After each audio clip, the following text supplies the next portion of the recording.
»Ich bringe dich wieder zum Laufen«, sagte der Mechaniker mit schmierigen Händen. Victoria Sandoval, die reichste Frau der Stadt, brach in schallendes Gelächter aus ihrem Rollstuhl aus Titan aus, doch als er enthüllte, wer er wirklich war, gefror ihr Lachen für immer. Victoria Sandoval richtete die Diamantbrosche an ihrer italienischen Seidenbluse, während ihr Chauffeur ihren maßgefertigten Titangent-Rollstuhl in die Hernandez-Autowerkstatt schob. Der Ort roch nach verbranntem Öl, Schweiß und ehrlicher Arbeit. 3 Dinge, die sie ihr am Laufe ihres 42-jährigen privilegierten Lebens zu verachten gelernt hatte. Ihre $0 Louboutin-Schuhe berührten kaum die Chromfußstützen ihres Stuhls, als ob sie sich selbst in ihrem Zustand weigerte, vollständig mit etwas so Gewöhnlichem wie dem Boden verbunden zu sein. »Madame Sandoval«, sprach Ramiro, ihr vertrauenswürdiger Chauffeur, mit dem permanent entschuldigenden Ton, den alle ihre Angestellten perfektioniert hatten. »Ich erinnere Sie daran, dass der Mercedes in der offiziellen Werkstatt ist. Dieser Ort ist nur eine vorübergehende Lösung, während wir auf Teile warten, die aus Deutschland importiert werden. Ich interessiere mich nicht für deine Erklärung, Ramiro.« Victoria antwortete, ohne ihn überhaupt anzusehen. Ihre Augen durch die Werkstatt gleiteten mit demselben Ekel, den sie zur Inspektion einer Müllhalde verwenden würde.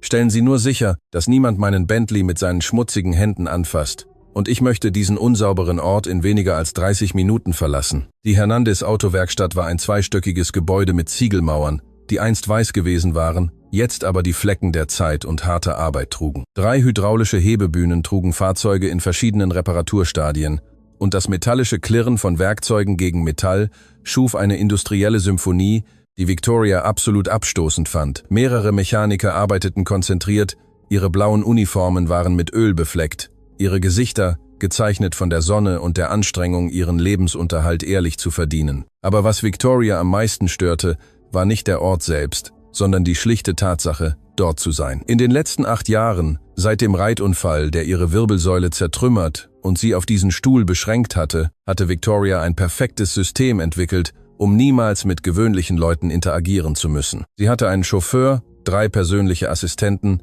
ein privates medizinisches Team, das in ihrer Villa lebte, und genug Geld, um sicherzustellen, dass die Welt zu ihr kam. Nicht umgekehrt. »Guten Tag.« Eine männliche Stimme unterbrach ihre abstoßenden Gedanken. »Wie können wir Ihnen helfen?« Victoria blickte auf, und was sie sah, bestätigte jedes ihrer Vorurteile. Der Mann, der sich näherte, war ein Mechaniker von etwa 35 Jahren mit leicht langem schwarzem Haar, einem 3-tägigen Bart, der dringend eine professionelle Rasur benötigte, und einer blauen Uniform, die so ölverschmiert war, als hätte sie noch nie eine Waschmaschine gesehen. Seine Hände waren mit Dreck bedeckt, und er trug einen Schraubenschlüssel, der wie ein Schwert an seinem Gürtel hing. Aber was Victoria am meisten irritierte, war sein Lächeln. Es war echt warm, die Art von Lächeln, die darauf hindeutete, dass dieser Mann seine Arbeit und sein Leben wirklich genoss, obwohl er offensichtlich arm und ungebildet war. »Sind Sie der Besitzer?« fragte Victoria mit einem Ton, den sie über Jahrzehnte perfektioniert hatte. Ein Ton, der klarstellte, dass sie die Person vor ihr als etwas betrachtete, das sie an der Schuhsohle gefunden hatte. »Ich bin Diego Hernandez.« Der Mann streckte seine Hand aus und zog sie dann, als er das Fett bemerkte, mit einem verlegenen Lachen zurück. »Entschuldigung, das ist nicht angebracht. Ja, das ist meine Werkstatt. Mein Vater hat sie vor 30 Jahren gegründet und ich habe sie vor 5 Jahren geerbt.« »Wie charmant«, Victoria sprach das Wort aus, als wäre es Gift. »Mein Bentley hat ein kleines Problem mit dem elektrischen System. Ich brauche, dass Sie es schnell überprüfen und wir gehen, ohne sonst etwas anzufassen.« »Verstanden.« Diego nickte, aber Victoria bemerkte etwas Seltsames in seinen Augen. Es fehlte die ängstliche Unterwürfigkeit, die sie von Menschen seiner Klasse erwartete. Da war etwas anderes, etwas, das fast wie Mitleid aussah. Das machte sie noch wütender. »Natürlich, Madame.« Diego näherte sich dem schwarzen Bentley Continental GT, den Ramiro sorgfältig am Eingang geparkt hatte. »Welche spezifischen Symptome haben Sie bemerkt?« »Ich habe nichts bemerkt.« Victoria antwortete gereizt. Ramiro hat bemerkt, dass die Armaturenbrettbeleuchtung flackerte. »Ich herabwürdige mich nicht dazu, mechanische Probleme zu bemerken. Dafür habe ich Angestellte.« Als Diego die Motorhaube des Bentleys öffnete, beobachtete Victoria jede seiner Bewegungen mit absoluter Misstrauen. Seine Hände, trotz des Fetts, bewegten sich mit einer Präzision und Sicherheit, die jahrelange Erfahrung vermuten ließ. Er schloss ein elektronisches Diagnosegerät an und begann, Fehlercodes zu überprüfen, mit einer Konzentration, die Victoria vage irritierend fand. Wie konnte es dieser Mann wagen, sich so auf seine Arbeit zu konzentrieren, wenn sie anwesend war? »Madame Sandoval.« Diego sprach nach mehreren Minuten, seine Stimme ruhig, aber professionell. Das Problem ist komplexer, als es scheint. Das Karosseriesteuermodul hat eine intermittierende Fehlfunktion, die Kurzschlüsse in mehreren Systemen verursacht. Es ist nicht sofort gefährlich, aber es muss ersetzt werden. »Und wie lange wird das dauern?« fragte Victoria mit zunehmender Ungeduld. »Wenn ich das Teil heute bestelle, sollte es in einer Woche hier sein. Die Installation dauert etwa 4 Stunden. Eine Woche.« Victoria schrie fast. »Sind Sie völlig verrückt? Ich brauche mein Auto jetzt. Ich verstehe Ihre Frustration, Madame.« Diego behielt seinen ruhigen Ton, was Victoria noch mehr irritierte. »Aber diese Teile kommen direkt aus England. Es sind spezialisierte Komponenten, die nicht lokal gelagert werden. Das ist mir egal, woher sie kommen.« Victoria schlug wütend auf die Armlehne ihres Stuhls. »Rufen Sie an, wen Sie anrufen müssen. Zahlen Sie, was Sie bezahlen müssen, aber besorgen Sie mir das Teil morgen.« Diego blickte sie lange an, und Victoria sah, wie sich etwas in seinem Ausdruck veränderte. Die professionelle Geduld wich etwas Kritischerem, Bewertenderem. »Madame Sandoval«, sagte er schließlich, »ich verstehe, dass Sie es gewohnt sind, dass die Dinge nach Ihrem Willen laufen, aber Physik und Logistik reagieren nicht auf Schreien oder Geld. Das Teil kommt, wenn es kommt.« Die Stille, die folgte, war so angespannt, dass selbst Ramiro, der an Victorias Ausbrüche gewöhnt war, unfreiwillig einen Schritt zurücktat. »Wie wagen Sie es, so mit mir zu sprechen?« Victoria zischte, ihr Gesicht rötete sich. »Haben Sie eine Ahnung, wer ich bin?« »Ja«, Diego antwortete mit einer Ruhe, die verheerender war als jeder Schrei. »Es ist Victoria Sandoval, Erbin des Sandoval Pharmamagnaten, Direktorin von 6 Unternehmen und, wie ich in den Nachrichten gelesen habe, eine der reichsten Frauen des Landes. Sie ist auch jemand, der anscheinend nie gelernt hat, dass Respekt nicht mit Geld gekauft wird.« Victoria schnappte nach Luft. Seit 8 Jahren hatte niemand, absolut niemand, so mit ihr gesprochen. Ihr Reichtum hatte eine schützende Mauer errichtet, in der jedes Wort abgemessen, jede Interaktion kontrolliert, jede Person genau wusste, wie weit sie gehen konnte. »Ich werde dich zerstören.« Victoria sprach jedes Wort mit reinem Gift aus.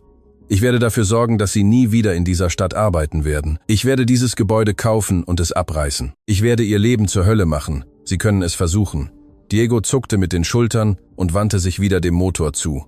Aber das wird das Teil für ihr Auto nicht schneller machen. Da bemerkte Victoria etwas. An der Wand der Werkstatt, hinter Diego, hingen mehrere gerahmte Diplome. Sie waren aus der Entfernung schwer klar zu erkennen, aber eines schien das Siegel einer Universität zu tragen. Ein Mechaniker mit Universitätsdiplom. Unmöglich. Was sind das für Papiere an der Wand? Fragte sie, ihre Neugier überwand vorübergehend ihre Wut. Diego folgte ihrem Blick und lächelte leicht. Erinnerungen an ein anderes Leben. Was meinen Sie damit? Das bedeutet, dass wir alle Geschichten haben, die wir lieber nicht erzählen. Madame Sandoval, Sie haben Ihre, ich habe meine. Die kryptische Antwort verstärkte nur Victorias Verärgerung. Sie hasste es, Dinge nicht zu wissen. Sie hasste es, das Gefühl zu haben, dass jemand Informationen hatte, die sie nicht kontrollierte. In diesem Moment absoluter Spannung geschah etwas, das alles verändern würde. Victoria versuchte in ihrer Wut, ihren Stuhl abrupt nach vorne zu bewegen, um sich von Diego wegzubewegen, aber eines der Räder traf auf eine kleine Erhebung Pirmsom am unebenen Boden der Werkstatt. Der Stuhl kippte gefährlich zur Seite. »Victoria«, schrie sie, ihre Hände suchten verzweifelt nach etwas, woran sie sich festhalten konnte. Ramiro war zu weit weg. Die anderen Mechaniker hatten es nicht bemerkt. Alles geschah in Zeitlupe, aber bevor der Stuhl vollständig umkippte, bewegte sich Diego. Es war keine zufällige oder ungeschickte Bewegung. Sie war präzise, kalkuliert, perfekt. In einem Augenblick war er bei ihr, seine Arme hielten sie mit einer Festigkeit, die professionelles Training andeutete. Mit einer scheinbar unmöglichen Leichtigkeit stabilisierte er den Stuhl, und dabei spürte Victoria etwas, das sie seit 8 Jahren nicht mehr gefühlt hatte. Ihre Muskeln. Diego hatte sie auf eine Weise gehalten, die bestimmte Punkte an ihrem Rücken belastet hatte, und für einen Sekundenbruchteil hatte sie etwas gespürt. Nicht Schmerz, nicht die übliche Leere, sondern ein echtes, greifbares Gefühl. »Geht es Ihnen gut?« fragte Diego, sicherstellend, dass der Stuhl vollständig stabil war, bevor er sie losließ. Victoria antwortete nicht sofort, sie verarbeitete, was gerade passiert war. Die Ärzte waren klar gewesen. Ihre Rückenmarksverletzung war vollständig. Kein Gefühl unterhalb ihrer Teile. Es war permanent, irreversibel, endgültig, aber sie hatte gerade etwas gefühlt. »Was haben Sie getan?« flüsterte sie, ihre Stimme zitternd. »Ich habe verhindert, dass Sie umkippen.« Diego antwortete, völlig verwirrt von der Frage. »Nein.« Victoria packte seinen Arm mit überraschender Kraft. »Wie haben Sie mich gehalten? Wo genau haben Sie Ihre Hände platziert?« Diego blinzelte, noch mehr verwirrt. Ich habe ihren mittleren Rücken gehalten und ihr Gewicht stabilisiert, indem ich es durch spezifische Druckpunkte verteilt habe. Das ist grundlegende Verletzungspräventionstechnik. Das habe ich in. Er stockte abrupt ab, als hätte er am Begriff gestanden, etwas zu enthüllen, das er lieber verborgen gehalten hätte. Sie haben gelernt wo. Victoria richtete ihre gesamte Aufmerksamkeit auf diesen seltsamen Mechaniker, der sie gerade etwas spüren lassen hatte, wovon die besten Neurochirurgen der Welt ihr gesagt hatten, es sei unmöglich. Diego zog sich zurück, sein Gesichtsausdruck verschloss sich. In Schulung zur Arbeitssicherheit. Wir alle lernen grundlegende Erste-Hilfe-Techniken. Es war eine offensichtliche Lüge. Victoria hatte ihr ganzes Leben lang Lügner gekannt. Sie hatte Vermögen damit verdient, zu erkennen, wann Leute Informationen zurückhielten. Dieser Mann log, und das steigerte nur ihre Neugier. »Ich habe etwas gespürt, Victoria«, sagte ihre Stimme, jetzt kaum mehr als ein Flüstern. »Als Sie mich gehalten haben, habe ich etwas in meinem Rücken gespürt. Die Ärzte sagen, das ist unmöglich.« Diego blickte sie lange an, und Victoria sah, wie sich etwas in seinen Augen veränderte. Es war, als ob er eine Entscheidung traf, Optionen abwog, Risiken kalkulierte.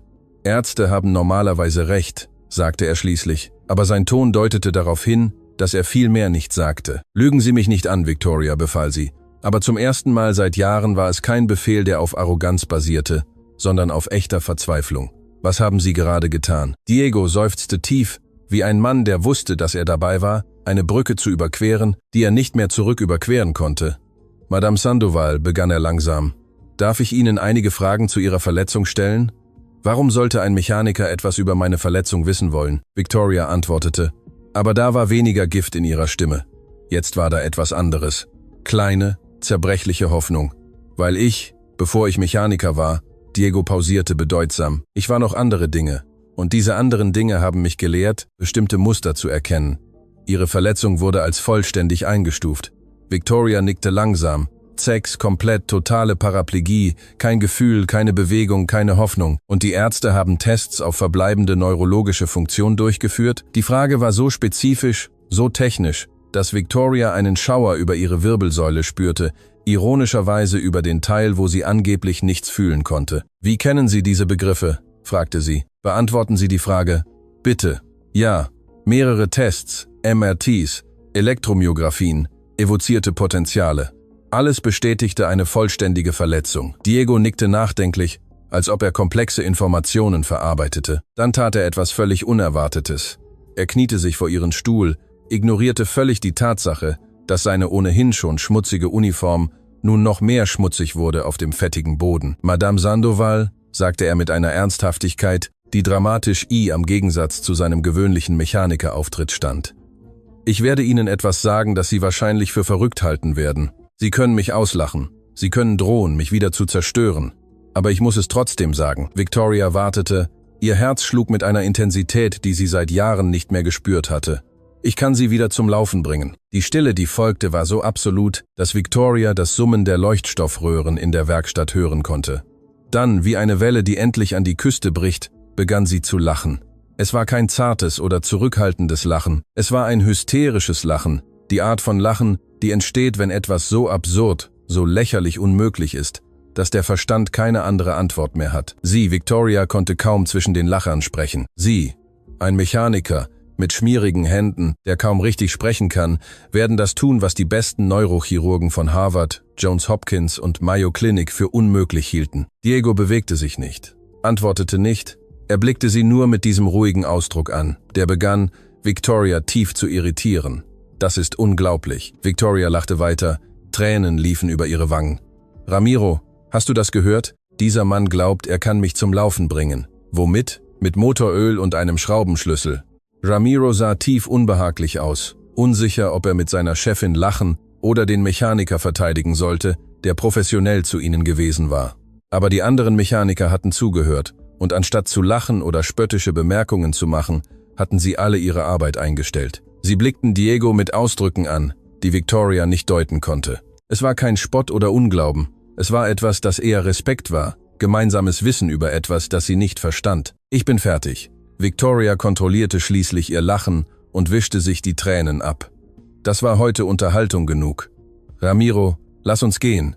Wir finden eine andere Werkstatt. Ich kann es beweisen.« Diego sagte ruhig. Victoria hielt inne, als sie sich zum Gehen drehte.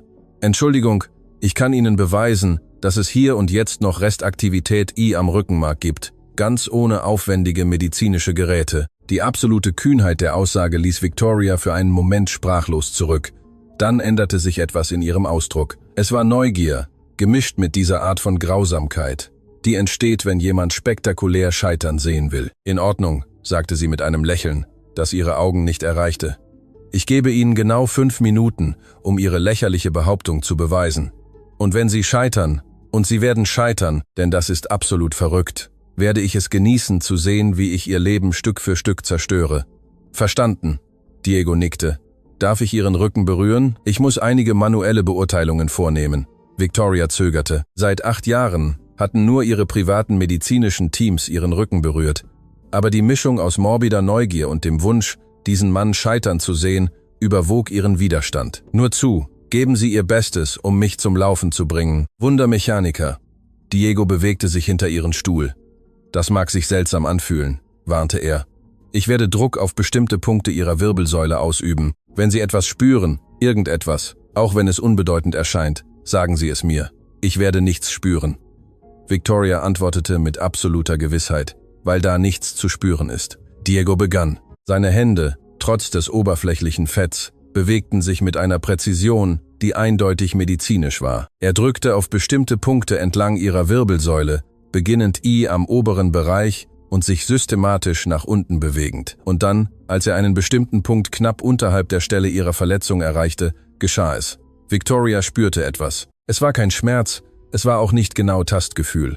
Es war mehr wie ein Echo, als ob jemand an eine Tür klopfte in einem Raum, von dem sie angenommen hatte, dass er vollständig leer und versiegelt war. Haben Sie das gespürt? Fragte Diego.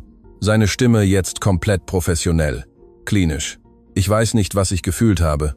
Victoria gab zu, ihre Stimme zitterte. Lassen Sie uns etwas anderes versuchen. Diego fuhr fort. Ich werde eine Technik namens neuromuskuläre propriozeptive Facilitation anwenden.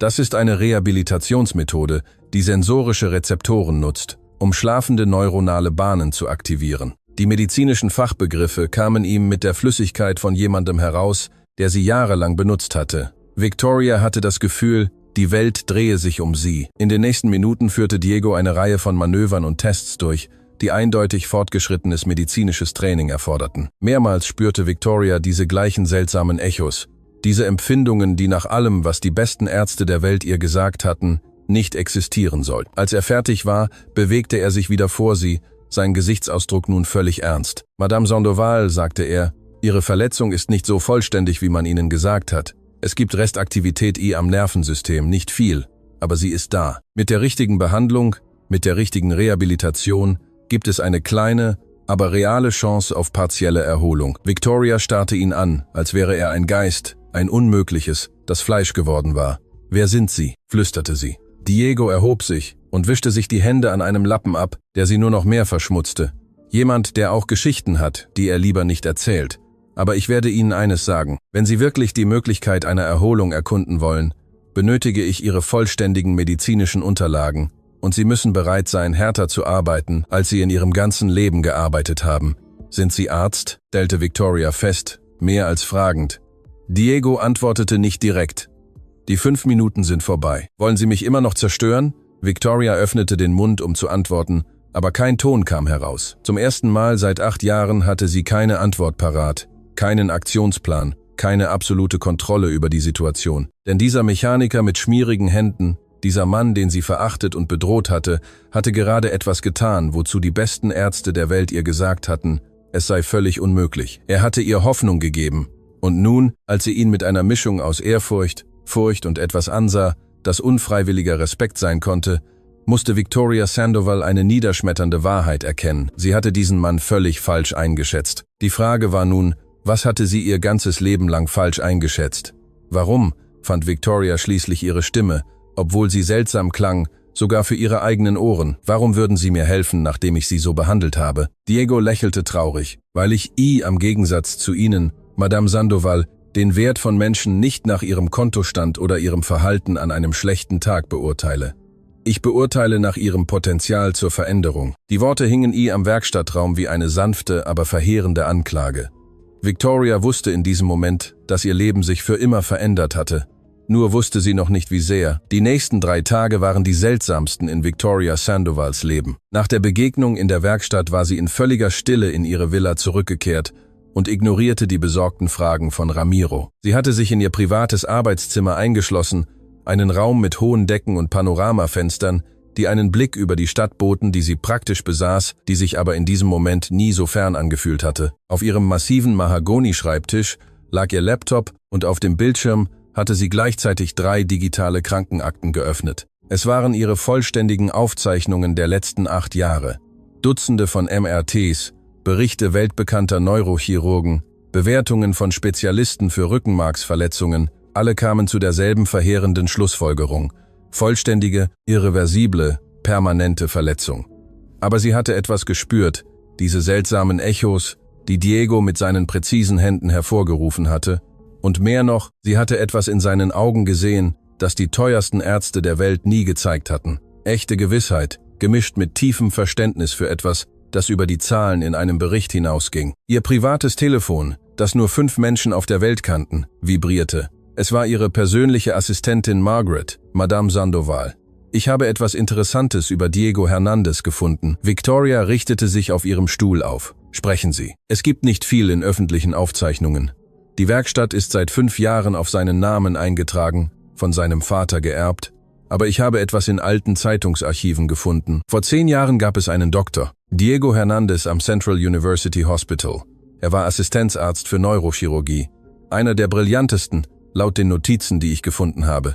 Victorias Herz begann schneller zu schlagen und dann zu stoppen. Er verließ das Residency-Programm mitten am letzten Jahr. Es gibt keine offizielle Erklärung. Es ist, als ob er einfach beschlossen hätte, kein Arzt mehr zu sein und Mechaniker zu werden. Warum würde jemand das tun? Murmelte Victoria mehr zu sich selbst als zu Margaret. Ich recherchiere weiter. Aber, Madame, gibt es noch etwas? Ich habe einen Artikel von vor 9 Jahren gefunden. Diego Hernandez' Vater, Javier Hernandez, der Besitzer der Autowerkstatt, hatte einen schweren Unfall. Er lag wochenlang am Koma. Der Artikel erwähnt, dass sein Sohn alles aufgab, um sich um ihn zu kümmern. Die Puzzleteile begannen sich zusammenzufügen. Ein brillanter Neurochirurg, der seine Karriere aufgab, um sich um seinen kranken Vater zu kümmern. Ein Mann, der offensichtlich das Wissen und die Fähigkeiten hatte, aber ein völlig anderes Leben gewählt hatte. Margaret, bereiten Sie das Auto vor. Wir fahren zurück zur Werkstatt. Sind Sie sicher, Madame?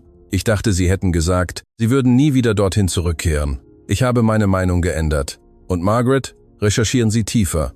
Ich möchte genau wissen, was vor 9 Jahren passiert ist. 2 Stunden später war Victoria wieder in der Hernandez-Autowerkstatt, aber diesmal war ihre Haltung anders. Sie kam nicht mit Forderungen oder Drohungen, sie kam mit Fragen. Diego war unter einem alten Toyota, nur seine Beine waren sichtbar, während er arbeitete. Als er die Räder von Victorias Stuhl näher kommen hörte, rutschte er mit einem Ausdruck echten Überraschung heraus. Madame Sandoval, ich hatte nicht erwartet, Sie wiederzusehen. Ich auch nicht erwartet, hier zu sein. Victoria gab zu. Zum ersten Mal betrachtete sie die Werkstatt wirklich, nicht mit Ekel, sondern mit Neugier. Die anderen Mechaniker arbeiteten mit einer koordinierten Effizienz, die gegenseitigen Respekt und effektive Führung sprach. Der Ort war sauber, trotz der Natur der Arbeit, und am kleinen angeschlossenen Büro gab es vielleicht Regale voller technischer Handbücher, aber auch medizinische Bücher. Ich muss mit Ihnen sprechen, sagte Victoria privat. Diego wischte sich die Hände an einem Lappen ab und führte sie in sein Büro. Es war ein kleiner Raum mit einem Metallschreibtisch, einem alten, aber funktionsfähigen Computer und diesen Wänden voller Diplome, die sie sich vorher gemerkt hatte. Jetzt, mit der stillschweigenden Erlaubnis, dort zu sein, las Victoria sie sorgfältig. Titel des Chirurgen von der Nationaluniversität, Zertifikat für Spezialisierung in Neurochirurgie, akademische Auszeichnungen, Ehrenbekundungen, alle ausgestellt auf Dr. Diego Alejandro Hernández Ruiz. Sie waren Neurochirurg. Victoria stellte sie fest und betrachtete die Diplome.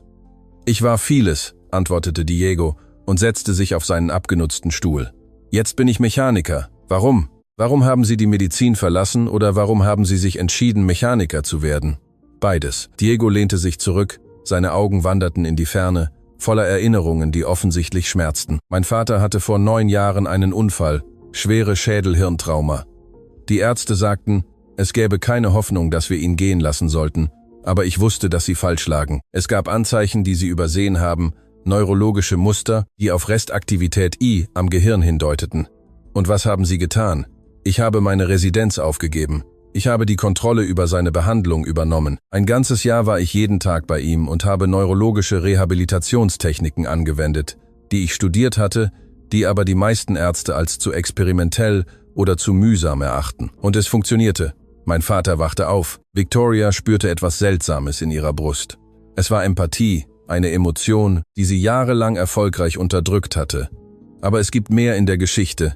Diego fuhr fort, seine Stimme wurde angespannter. Während ich mich um meinen Vater kümmerte, drängte mich das Krankenhaus, in dem ich arbeitete, zur Rückkehr. Sie sagten, ich würde mein Talent verschwenden, dass mein Vater ein verlorener Fall sei. Als ich mich weigerte, als ich darauf bestand, dass es Hoffnung gab, wo sie keine sahen, begannen sie eine Untersuchung meiner beruflichen Kompetenz. Haben sie ihnen die Lizenz entzogen? Nicht so weit, aber es wurde klar, dass ich, wenn ich zurückkehren würde, immer der Arzt wäre, der seine Patienten verlassen hat, der Emotion über Wissenschaft gestellt hat. Mein Ruf war ruiniert, bevor er überhaupt begann, also entschied ich mich, nicht zurückzukehren.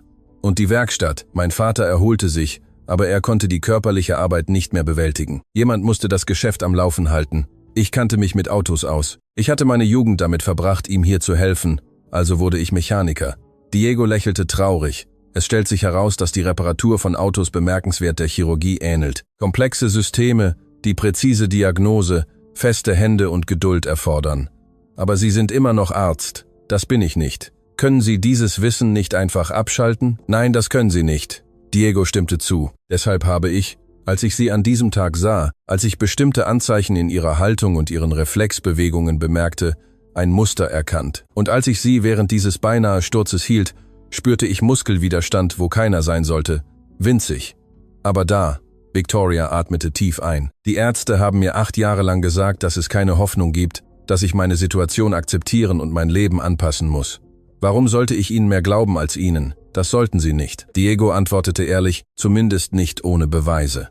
Deshalb, wenn Sie das wirklich untersuchen wollen, brauchen wir eine vollständige Beurteilung. Ich kann keine offizielle medizinische Ausrüstung verwenden. Diese Privilegien habe ich verloren, aber ich kenne manuelle neurologische Beurteilungstechniken, die so präzise sind wie viele moderne Tests. Und wenn Sie feststellen, dass es eine Möglichkeit der Erholung gibt, was dann? Dann entwerfe ich ein Rehabilitationsprogramm. Es wird intensiv, schmerzhaft sein und es gibt keine Garantien. Sie könnten monatelang arbeiten und nur ein wenig Gefühl zurückgewinnen. Oder Sie könnten viel mehr zurückgewinnen. Das wissen wir erst, wenn wir es versuchen. Victoria studierte ihn lange an. Da gibt es etwas, das Sie verstehen müssen. Victoria sagte langsam. Seit 8 Jahren habe ich ein Leben um meine Erkrankung herum aufgebaut. Ich habe bestimmte Einschränkungen akzeptiert. Ich habe anderswo Macht gefunden. Wenn Sie mir Hoffnung geben und diese Hoffnung sich dann als falsch erweist, werde ich nicht nur körperlich dort sein, wo ich angefangen habe. Ich werde emotional zerstört sein. Das weiß ich. Diego nickte. Hoffnung ist die gefährlichste Emotion für jemanden mit einer Rückenmarksverletzung. Deshalb verspreche ich keine Wunder, sondern nur Ehrlichkeit und meine beste Anstrengung. Und wenn es funktioniert, Victoria fuhr fort, wenn ich wirklich etwas zurückgewinnen kann, dann weil ein Mechaniker das getan hat, was die besten Neurochirurgen der Welt für unmöglich hielten. Verstehen Sie, wie demütigend das für mich wäre? Demütigender als den Rest Ihres Lebens damit zu verbringen, sich zu fragen, ob es eine Chance gab, die Sie nicht ergriffen haben? Fragte Diego sanft. Die Frage traf Victoria wie ein Schlag. Er hatte recht. Er hatte absolut recht. In Ordnung, sagte sie schließlich. Tun Sie es. Beurteilen Sie mich. Und wenn Sie etwas Echtes finden, etwas, das diesen Wahnsinn rechtfertigt, werde ich Ihr Rehabilitationsprogramm in Betracht ziehen. Diego nickte und erhob sich. Ich brauche etwa 2 Stunden. Können Sie bleiben? Victoria blickte auf ihre limitierte Cartier-Uhr. Sie hatte 3 Termine für diesen Nachmittag angesetzt. Alle wichtig für Geschäfte, die Millionen von Dollar umfassten. Aber plötzlich schienen diese Termine völlig unbedeutend am Vergleich zu der Möglichkeit, so gering sie auch sein mochte, etwas zurückzugewinnen, das sie für immer verloren geglaubt hatte. Sagen Sie alles ab, sagte sie Ramiro am Telefon. Ich bleibe hier, solange es nötig ist. Als Diego den Bereich vorbereitete, indem er Victorias Stuhl in einen privatären Bereich der Werkstatt schob und die Fenster zur Privatsphäre verhängte, beobachtete sie seine Bewegungen. Sie waren präzise, professionell, die Bewegungen von jemandem, der dies tausende Male zuvor getan hatte. Er war kein Mechaniker, der Arzt spielte. Er war ein Arzt, der sich als Mechaniker verkleidete. Ich werde brauchen, dass Sie mir vertrauen, sagte Diego, als er fertig war. Einige dieser Beurteilungen können unbequem sein. Wenn Sie jederzeit aufhören wollen, sagen Sie es einfach. Ich werde nicht aufhören, antwortete Victoria mit Entschlossenheit. Tun Sie, was Sie tun müssen. Und so begann eine der außergewöhnlichsten Sitzungen, die Victoria je erleben würde. In den nächsten 2 Stunden führte Diego eine neurologische Beurteilung durch, die mit allem vergleichbar war, was sie in Elite-Krankenhäusern erlebt hatte. Er benutzte seine Hände als Diagnoseinstrumente, drückte auf bestimmte Punkte, provozierte Reflexe, beurteilte mikroskopische Muskelreaktionen und fand langsam, methodisch, wonach er suchte. Hier, drückte Diego einen bestimmten Punkt an ihrer Lendenwirbelsäule. Spüren Sie das? Ja, Victoria, flüsterte sie. Tränen bildeten sich in ihren Augen. Es ist klein wie ein fernes Kribbeln, aber ja. Und hier bewegte er seine Hände etwas tiefer. Auch, mein Gott, das fühle ich auch. Diego fuhr fort, jede Reaktion, jede Empfindung, jedes kleine Zeichen neurologischer Aktivität zu dokumentieren, das laut ihren offiziellen medizinischen Aufzeichnungen nicht da sein sollte. Als er fertig war, setzte er sich wieder vor sie, sein Gesichtsausdruck ernst, aber hoffnungsvoll. Madame Sandoval, sagte er, Ihre Verletzung ist nicht vollständig. Es gibt verbleibende neuronale Bahnen. Sie sind schwach, sehr schwach, aber sie sind da. Mit intensiver Rehabilitation, speziell darauf ausgelegt, diese Bahnen zu aktivieren, gibt es eine reale Chance auf Erholung. Wie viel Erholung? Fragte Victoria, ihre Stimme zitterte. Ich kann Ihnen nicht versprechen, dass Sie wieder laufen werden. Diego war brutal ehrlich. Das wäre unverantwortlich, aber ich glaube, wir können signifikantes Gefühl, vielleicht etwas Muskelkontrolle und hoffentlich genug Funktion zurückgewinnen, um ihre Lebensqualität dramatisch zu verbessern. Die Tränen, die Victoria zurückgehalten hatte, fielen schließlich. 8 Jahre lang hatte sie ein Leben ohne Veränderungsmöglichkeit akzeptiert, und nun sagte ihr ein Mechaniker mit schmierigen Händen, dass es Hoffnung gab. Warum? Fragte sie zwischen Schluchzern. Warum haben die anderen Ärzte das nicht bemerkt? Weil sie nicht danach gesucht haben, antwortete Diego einfach. Ihre anfängliche Verletzung war schwer. Die Ärzte sahen die offensichtlichen Schäden und nahmen an, dass sie vollständig war. Aber Rückenmarksverletzungen sind komplex. Manchmal überleben neuronale Bahnen, aber sie geraten in einen Latenzzustand. Sie sind nicht tot, nur schlafend, und mit dem richtigen Reiz können sie aufwachen. »Wann fangen wir an?« fragte Victoria und wischte sich die Tränen. »Das hängt von Ihnen ab«, sagte Diego. »Das Programm, das ich entwerfe, wird brutal sein. Tägliche Sitzungen von 3 bis 4 Stunden, schmerzhafte Übungen, langsamer und frustrierender Fortschritt.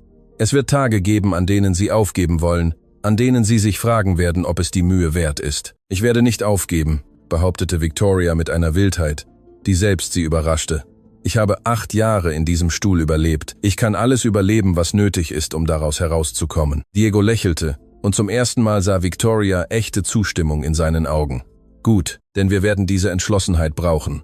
Wir fangen morgen an, wenn Sie bereit sind.« »Ich bin bereit«, versprach Victoria. Als Ramiro sie an diesem Abend zurück in ihre Villa fuhr, blickte Victoria aus dem Fenster auf eine Stadt, die sie so gut kannte, die sich aber plötzlich völlig anders anfühlte. Die Welt hatte sich nicht verändert. Sie hatte sich verändert. 8 Jahre lang hatte sie ihre Behinderung als Rüstung und als Waffe benutzt, als Ausrede, sich zu isolieren, ihre Grausamkeit zu rechtfertigen, alle auf Distanz zu halten. Aber dieser Mechaniker mit den magischen Händen und einer geheimen Vergangenheit hatte ihr etwas Gefährlicheres als jede Bedrohung angeboten.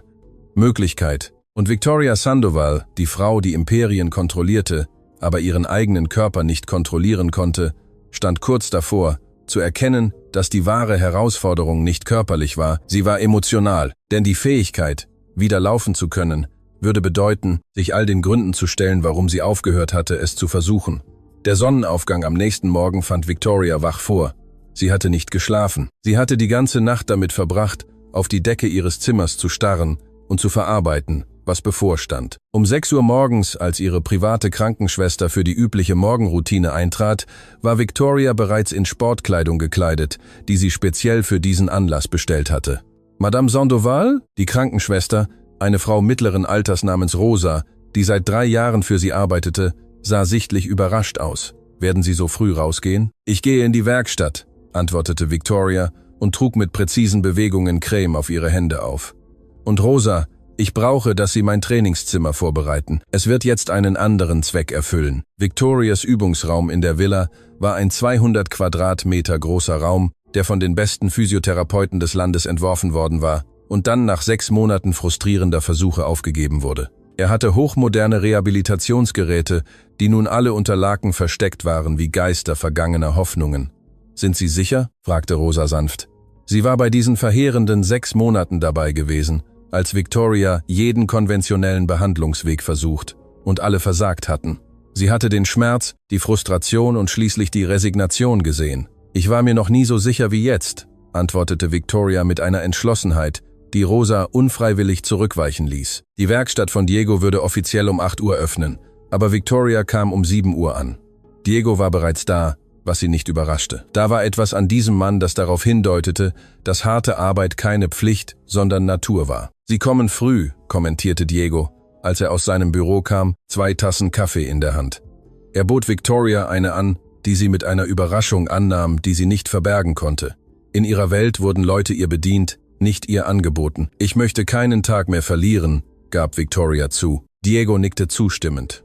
»Gut, denn was ich Sie bitten werde zu tun, wird alles in Frage stellen, was Sie zu wissen glauben über Grenzen.« Er führte ihren Stuhl in einen Bereich der Werkstatt, der über Nacht völlig verwandelt worden war. Wo vorher Werkzeuge und Autoteile waren, befanden sich nun eine professionelle Trainingsmatte, Widerstandsbänder und verschiedene Geräte, die Victoria aus ihrem eigenen aufgegebenen Übungsraum wiedererkannte. »Haben Sie das alles gestern Abend gemacht?« fragte sie sichtlich beeindruckt. »Mit Hilfe meiner Mechaniker«, antwortete Diego. »Sie wissen, was ich tue. Tatsächlich haben 2 von Ihnen in den letzten Jahren mit mir an ähnlichen Fällen gearbeitet. Ähnliche Fälle. Sie sind die 17. Diego gab zu. Patienten, die andere Ärzte abgeschrieben hatten, die auf die eine oder andere Weise ihren Weg in diese Werkstatt fanden. Nicht alle waren erfolgreich, aber ungefähr 60% haben einen gewissen Grad an Erholung erfahren. Die Enthüllung ließ Victoria für einen Moment sprachlos zurück. Dieser Mann hatte heimlich medizinische Wunder in einer Autowerkstatt vollbracht und Menschen geholfen, die das offizielle medizinische System aufgegeben hatte. »Warum tun Sie das nicht offiziell?« fragte sie. »Warum verstecken Sie sich hier?« »Weil das medizinische System Dinge erfordert, die ich nicht liefern kann oder will«, antwortete Diego, während er den Bereich vorbereitete. »Es erfordert Anmeldeinformationen, die mir zu Unrecht verweigert wurden. Es erfordert Gebühren, die die meisten meiner Patienten nie bezahlen könnten. Und es erfordert, Protokollen zu folgen, von denen ich aus Erfahrung weiß, dass sie nicht immer die besten sind. Arbeiten Sie also kostenlos?« »Ich arbeite für das, was die Leute bezahlen können«, korrigierte Diego. »Manche bezahlen nichts, andere wie Sie haben Ressourcen. Wenn Sie sich entscheiden, mich zu bezahlen, geht dieses Geld in einen Fonds, der anderen Patienten hilft.« Victoria verarbeitete diese Information. In ihrer Welt hatte alles einen Preis, und dieser Preis war normalerweise exorbitant. Die Idee, dass jemand spezialisierte medizinische Dienstleistungen für das, was die Leute bezahlen konnten, anbot, war revolutionär und demütigend, denn sie bedeutete, dass dieser Mechaniker etwas hatte, das all ihr Geld nicht kaufen konnte. Echte Prinzipien. »Fangen wir an«, Diego kündigte an. »Erste Beurteilung. Ich werde Sie von Ihrem Stuhl auf die Matte transferieren. Ich brauche, dass Sie mir voll und ganz vertrauen.« Victoria spürte einen Angstknoten in ihrem Magen. Seit 8 Jahren waren Transfers von professionellem medizinischem Personal mit spezialisierter Ausrüstung durchgeführt worden. Die Vorstellung, von einem Mechaniker in einer Werkstatt getragen zu werden, schien fast absurd, aber da war etwas in Diegos Augen, das absolute Kompetenz vermittelte. »In Ordnung«, Victoria nickte. Diego trat heran und seine Hände fanden spezifische Positionen an ihrem Körper. Auf 3 zählte er. 1, 2, 3. Die Bewegung war flüssig, perfekt, professionell. In Sekunden lag Victoria auf der Matte und sie hatte keinen Moment der Unsicherheit oder Furcht verspürt. Diego hatte sie mit der Präzision von jemandem bewegt, der das tausende Male getan hatte. »Nun fangen wir mit grundlegenden Beurteilungen an«, erklärte Diego, während er sich neben sie kniete. »Ich werde verschiedene Punkte ihrer Beine und Füße berühren. Ich möchte, dass Sie mir sagen, ob Sie etwas spüren. Egal wie klein. Raten Sie nicht. Nehmen Sie nichts an. Berichten Sie nur, was Sie wirklich fühlen.« Während der nächsten Stunde führte Diego die umfassendste Beurteilung durch, die Victoria je erlebt hatte. Und zu ihrem wachsenden Erstaunen spürte sie Dinge, nicht viel, nicht immer, aber sie waren da. Kleine Druckempfindungen, ferne Berührungen, die nicht existieren sollten, Echos von dem, was einmal vollständiges Gefühl gewesen war. »Das ist unglaublich«, flüsterte Victoria nach einer besonders klaren Reaktion. »Wie ist das möglich?« »Ihre Wirbelsäule ist wie eine Autobahn«, erklärte Diego, während er arbeitete. Der Unfall verursachte eine große Sperre auf dieser Autobahn, aber einige Nebenstraßen überlebten. Sie sind beschädigt, schwach, aber da. Unsere Aufgabe ist es, diese Straßen wieder aufzubauen, sie stärker zu machen, neue Verbindungen zu schaffen, und das ist möglich. Das menschliche Gehirn ist das anpassungsfähigste Ding am Universum. Diego antwortete, es kann neue neuronale Wege schaffen, wenn die alten blockiert sind. Das nennt man Neuroplastizität. Die Schulmedizin erkennt es an, unterschätzt aber generell seine Kraft. Als er mit der Beurteilung fertig war, half Diego Victoria, sich hinzusetzen. Sein Gesichtsausdruck war ernst, aber hoffnungsvoll. Nun, sagte er, hier ist die ungefilterte Wahrheit. Sie haben mehr Restaktivität am Nervensystem, als ich ursprünglich dachte. Das sind die guten Nachrichten. Die schlechte Nachricht ist, dass die Wiederherstellung der Funktion Arbeit erfordert, die wahrscheinlich intensiver sein wird als alles, was Sie in Ihrem Leben je getan haben. Sagen Sie mir, was ich tun muss, antwortete Victoria ohne Zögern. Wir fangen mit neuromuskulärer elektrischer Stimulation in Kombination mit intensiver Physiotherapie an. 3 Stunden täglich. 6 Tage die Woche. Die Übungen werden schmerzhaft sein. Ihr Körper wird protestieren. Sie werden aufgeben wollen. Ich werde nicht aufgeben, behauptete Victoria. Diego studierte sie lange an. Es gibt noch etwas, das Sie verstehen müssen. Dieser Prozess ist nicht nur körperlich.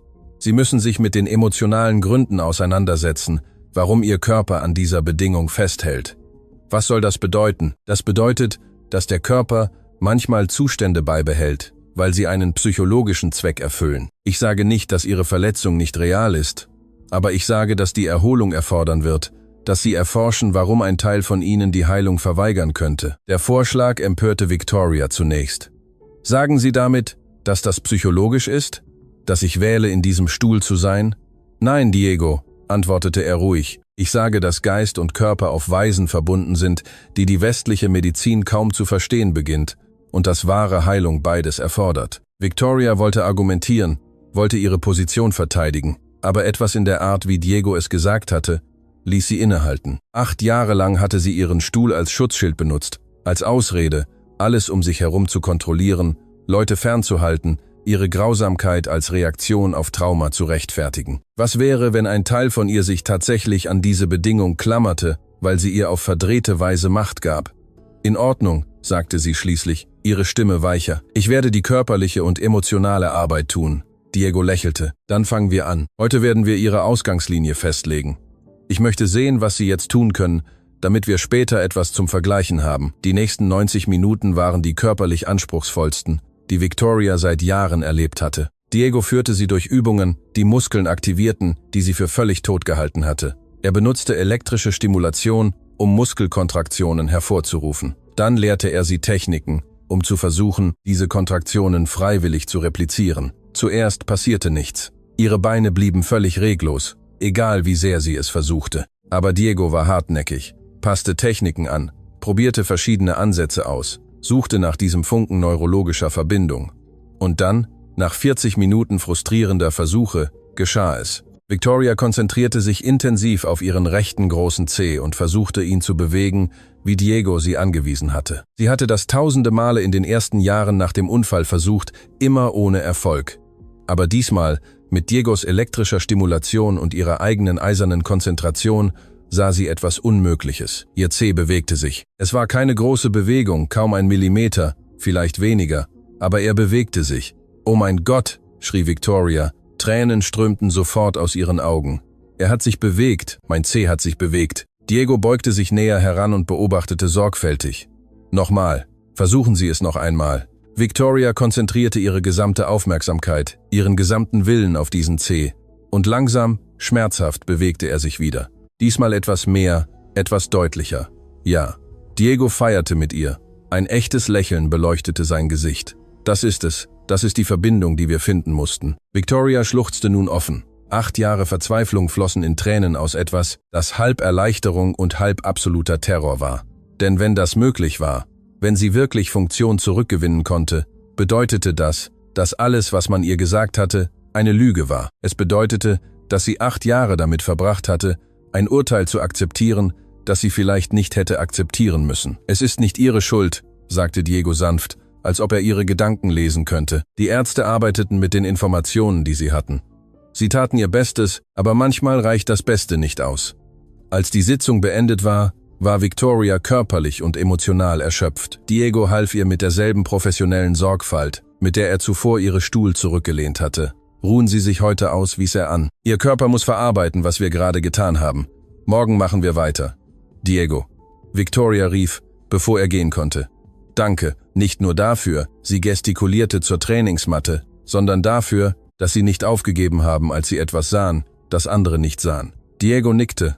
Jeder verdient eine zweite Chance, Victoria. Auch diejenigen, die nicht glauben, dass sie verdienen. Die Worte blieben bei Victoria auf dem ganzen Heimweg. Sie hatte Diego mit absoluter Verachtung behandelt bei ihrer ersten Begegnung. Sie hatte ihn bedroht, beleidigt, ihn völlig basierend auf seinem Aussehen beurteilt. Und er hatte mit Mitgefühl, mit Professionalität, mit einem Geschenk geantwortet, das er ihr nicht geben musste. Zum ersten Mal seit 8 Jahren fragte sich Victoria, wer die Person war, die ihr aus dem Spiegel zurückblickte. In den nächsten 3 Wochen verwandelte sich Victoria. Sie kam jeden Morgen um 7 Uhr zur Werkstatt, bevor die anderen Mechaniker ankamen. Sie arbeitete mit einer Intensität, die selbst Diego überraschte, und drängte ihren Körper über Grenzen hinaus, die sie für absolut hielt. Und langsam, auf wundersame Weise, reagierte ihr Körper. Die Bewegung ihres Zehs erweiterte sich auf weitere 10. Dann begann sie stärkere Empfindungen in ihren Füßen zu spüren. Eines Morgens schaffte sie es bemerkenswert, ihren Knöchel leicht zu beugen. Es waren kleine Siege, mikroskopisch am Vergleich zur vollständigen Funktion. Aber für Victoria waren sie monumental. Aber die wahre Veränderung war nicht nur körperlich. Sie lag darin, wie Victoria begann, die Welt und sich selbst darin zu sehen. Eines Morgens kam sie früh an und fand Diego an einem Auto einer älteren Frau in abgenutzter, aber sauberer Kleidung arbeitend. Die Frau war besorgt und erklärte, dass sie ihr Auto brauche, um zu ihrer Arbeit am Krankenhaus zu gelangen, wo sie Zimmer reinigte. Ich habe nicht viel Geld, gab die Frau beschämt zu, aber ich kann in Raten zahlen. Die Arbeit ist erledigt. Diego unterbrach sie sanft. Keine Gebühr, aber ich kann keine Wohltätigkeit annehmen. Die Frau protestierte. Es ist keine Wohltätigkeit. Es ist eine Investition in meine Gemeinschaft, antwortete Diego mit einem Lächeln. Sie kümmern sich um die Kranken in diesem Krankenhaus. Ich kümmere mich um die Menschen in meiner Nachbarschaft. Wir alle tun unseren Teil. Victoria beobachtete diese Interaktion von ihrem Auto aus, wo sie auf Diego wartete, bis er fertig war, und spürte etwas Seltsames und Unbekanntes in ihrer Brust. Scham. Scham für all die Male, die sie Akte der Freundlichkeit als Transaktionen behandelt hatte, für all die Male, die sie angenommen hatte, dass Leute nur halfen, wenn es ihren eigenen Interessen diente. Siehst du das oft? Fragte Victoria, als die Frau mit Tränen der Dankbarkeit in den Augen ging. Was denn? Diego antwortete, bereits damit beschäftigt, den Bereich für ihre Sitzung vorzubereiten. Leute, die nicht bezahlen können. Die meisten meiner Kunden können nicht bezahlen, was eine normale Werkstatt verlangen würde. Deshalb verlange ich, was sie bezahlen können, gab Diego zu. Manche bezahlen vollständig, manche teilweise, manche gar nichts. Am Ende gleicht sich alles aus. Das ist keine Art, ein Geschäft zu führen, bemerkte Victoria, obwohl ihr Ton neugieriger als kritisch war. Das hängt davon ab, was Sie unter Geschäftserfolg definieren, antwortete Diego. Wenn es nur um Geld geht, dann nein. Es ist nicht effizient. Aber wenn es darum geht, eine Gemeinschaft aufzubauen, in der sich die Menschen gegenseitig kümmern, dann bin ich der erfolgreichste Mann, den ich kenne. Die Philosophie war so radikal anders als alles, womit Victoria ihr ganzes Leben lang operiert hatte, dass sie sprachlos war. In ihrer Welt wurde Erfolg in Zahlen gemessen. Quartalsgewinne, Aktienwerte, Investitionsrenditen. Die Vorstellung, dass Erfolg in einem Lächeln der Dankbarkeit, in starken Gemeinschaften, in gegenseitiger Hilfe gemessen werden konnte, war völlig fremd. Aber als sie Diego bei der Arbeit beobachtete, als sie sah, wie seine anderen Mechaniker ihn respektierten, nicht aus Angst, sondern aus echter Bewunderung, als sie bemerkte, wie Kunden zurückkamen, nicht weil sie gezwungen wurden, sondern weil sie diesem Mann völlig vertrauten, begann Victoria alles in Frage zu stellen, was sie über Wert und Erfolg geglaubt hatte. Ich möchte etwas tun, kündigte Victoria eines Nachmittags nach einer besonders erfolgreichen Sitzung an, bei der sie beide Knöchel gleichzeitig beugen konnte. Was denn? Fragte Diego, während er das Gerät reinigte. Ich möchte Ihre Arbeit offiziell finanzieren. Ich möchte eine Stiftung gründen, die es Ihnen ermöglicht, mehr Menschen wie mir zu helfen. Menschen, die das Gesundheitssystem aufgegeben hat. Diego hörte mit dem Reinigen auf. Sein Gesichtsausdruck wurde vorsichtig. Victoria, das ist großzügig, aber es gibt ein Aber. Nein, unterbrach Victoria. Ich habe 8 Jahre damit verbracht, mein Geld zu benutzen, um Mauern um mich herum zu bauen. Ich möchte anfangen, es zu benutzen, um Brücken zu bauen, um anderen zu helfen. Und Ihre Arbeit verdient Ressourcen, die Sie nicht haben. Und was würden Sie am Gegenzug wollen? Fragte Diego offensichtlich erwartend, dass es Bedingungen gäbe. Nichts, antwortete Victoria einfach. Nur, dass sie weiter tun, was sie tun. Menschen helfen, die andere aufgegeben haben, beweisen, dass Wunder möglich sind, wenn jemand sich weigert, Einschränkungen zu akzeptieren. Diego starrte sie lange an, als ob er bewerten würde, ob diese Veränderung in Victoria echt oder vorübergehend war. Schließlich nickte er langsam. In Ordnung, aber mit meiner eigenen Bedingung. Was denn? Dass Sie in der Stiftung arbeiten, nicht nur finanzieren, sondern sich einbringen, die Patienten kennenlernen, ihre Geschichten verstehen. Denn ich glaube, das wird Teil ihrer eigenen Heilung sein. Victoria öffnete den Mund zum Protest, dann hielt sie inne. Diego hatte recht. Seit 8 Jahren hatte sie sich in ihrem Elfenbeinturm eingesperrt, isoliert von der wirklichen Menschheit. Vielleicht war es Zeit, sich wieder zu verbinden. Ich akzeptiere, sagte sie. Diese Entscheidung veränderte alles. In den folgenden Wochen setzte Victoria nicht nur ihre intensive Rehabilitation fort, sondern begann auch, sich in das Leben der anderen Menschen einzubringen, denen Diego half. Sie lernte Roberto kennen, einen 20-jährigen jungen Mann, der nach einem Überfall erschossen worden war und seitdem gelähmt war. Sie lernte Elena kennen, eine Mutter von 3 Kindern, die einen Autounfall hatte und ihr gesagt worden war, sie würde ihre Beine nie wieder spüren. Sie lernte Marco kennen, einen älteren Mann, der einen Schlaganfall hatte und sich langsam wieder motorische Funktion erholte. Jede Geschichte war anders, aber alle teilten das gleiche Thema. Menschen, die vom offiziellen medizinischen System abgeschrieben worden waren, aber Hoffnung in den magischen Händen eines Mechanikers gefunden hatten, der sich weigerte, das Unmögliche als endgültige Antwort zu akzeptieren. Und Victoria lernte etwas Grundlegendes. Ihr Schmerz war nicht einzigartig, ihr Kampf war nicht besonders. Sie war Teil einer Gemeinschaft von Menschen, die gegen Einschränkungen kämpften, die andere ihnen auferlegt hatten. Weißt du, was am schwierigsten ist? Sagte Elena eines Nachmittags, als sie beide nebeneinander am Werkstattbereich Rehabilitationsübungen machten. Es ist nicht der körperliche Schmerz, es ist die Art, wie die Leute einen ansehen, als wäre man nicht mehr ganz menschlich. Victoria spürte diese Worte wie einen Schlag, denn seit 8 Jahren hatte sie andere genau so angesehen. Sie hatte Menschen auf ihre Berufe, ihre Bankkonten, ihre Nützlichkeit für sie reduziert. Sie hatte sie nicht als vollkommen menschlich gesehen. Ich war so, gab Victoria sanft zu. Ich habe die Leute angesehen und nur Etiketten gesehen. Mechaniker, Reinigungskraft, Chauffeur. Ich habe nie die vollständigen Menschen hinter diesen Etiketten gesehen. Und jetzt? Fragte Elena neugierig. Jetzt sehe ich, dass ich von allen am behindertesten war. Nicht körperlich, sondern in meiner Menschlichkeit. Es war in derselben Woche, als Victoria eine Entscheidung traf, die alle, die sie kannten, überraschte. Sie rief eine dringende Vorstandssitzung der Sandoval Pharmaceuticals ein, dem Unternehmen, das ihre Familie seit 3 Generationen aufgebaut hatte. Der Sitzungssaal am 45. Stock des höchsten Unternehmensgebäudes der Stadt war gefüllt mit Männern und Frauen in teuren Anzügen, die alle Victoria mit einer Mischung aus Neugier und Besorgnis beobachteten. Es gab Gerüchte über Verhaltensänderungen, über Besuche in einer Autowerkstatt, über seltsame Investitionen in unkonventionelle Rehabilitationsprogramme. Meine Damen und Herren, begann Victoria, ihr Stuhl am Kopfende des 20 Meter langen Mahagonitisches positioniert. Seit 8 Jahren leite ich dieses Unternehmen aus einer Position der Isolation. Ich habe Entscheidungen ausschließlich auf der Grundlage von Gewinnmargen getroffen, ohne die menschlichen Auswirkungen dieser Entscheidungen zu berücksichtigen. Die Stille am Raum war absolut. Niemand hatte Victoria jemals Verletzlichkeit oder Fehler zugeben hören. Ich habe kürzlich wichtige Lektionen über Wert, über Sinn, darüber, was Erfolg wirklich bedeutet, gelernt. Und ich habe beschlossen, signifikante Änderungen vorzunehmen, wie wir als Unternehmen agieren. Welche Art von Änderungen? Fragte Richard Morrison, der CFO, der seit 20 Jahren mit der Familie Sandoval zusammenarbeitete.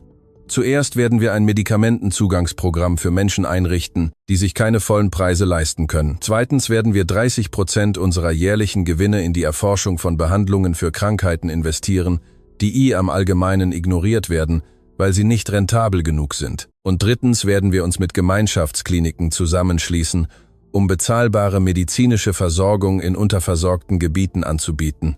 Das Murmeln, das folgte, war von Schock und Missbilligung. Der operative Leiter, ein Mann namens Thomas Bradford, sprach mit angespannter Stimme: Frau Sandoval, mit allem Respekt, diese Vorschläge würden unsere Gewinne um etwa 40% reduzieren. Die Aktionäre werden das niemals akzeptieren. Die Aktionäre werden es akzeptieren, weil ich die Mehrheitsaktionärin bin, antwortete Victoria ruhig. Und ich habe beschlossen, dass dieses Unternehmen mehr tun wird, als nur Reichtum zu generieren. Es wird Hoffnung generieren. Das ist Wahnsinn. Bradford stand auf, sein Gesicht gerötet. Was ist mit Ihnen passiert? Ist das der Mechaniker, von dem alle reden? Hat er Ihnen den Kopf gewaschen? Im Gegenteil, antwortete Victoria, und zum ersten Mal erschien ein echtes Lächeln auf ihrem Gesicht. Er hat mir geholfen, zum ersten Mal in meinem Leben klar zu sehen. Und was ich sehe, ist, dass ich mich durchgehend falsch an den Erfolgsmetriken gemessen habe. Dann sollte ich dieses Unternehmen vielleicht nicht leiten, forderte Bradford heraus. Vielleicht haben Sie recht, stimmte Victoria zu, was alle überraschte. Vielleicht ist es an der Zeit, dass dieses Unternehmen von jemandem geleitet wird, der versteht, dass Medizin kein Geschäft sein sollte, das Gewinne über Leben stellt. Die Sitzung endete am Chaos. 3 Vorstandsmitglieder traten sofort zurück. Andere drohten mit rechtlichen Schritten, aber Victoria blieb fest. Und zu ihrer Überraschung äußerten einige Vorstandsmitglieder, insbesondere die Jüngeren, ihre Unterstützung. Mein Vater hat für ihren Großvater gearbeitet, sagte Jennifer Chen, eine 35-jährige Managerin, die kürzlich befördert worden war. Er sprach immer davon, wie die Firma früher eine Seele hatte, wie sie sich um die Menschen kümmerte. Ich bin froh, dass sie zu diesen Wurzeln zurückkehrt. An diesem Abend kehrte Victoria zum Werkstatt zurück. Er war gerade am Schließen, reinigte die Werkzeuge des Tages und bereitete alles für morgen vor. Als er sie eintreten sah, bemerkte er sofort etwas anderes in ihrem Ausdruck. »Was ist passiert?« fragte er.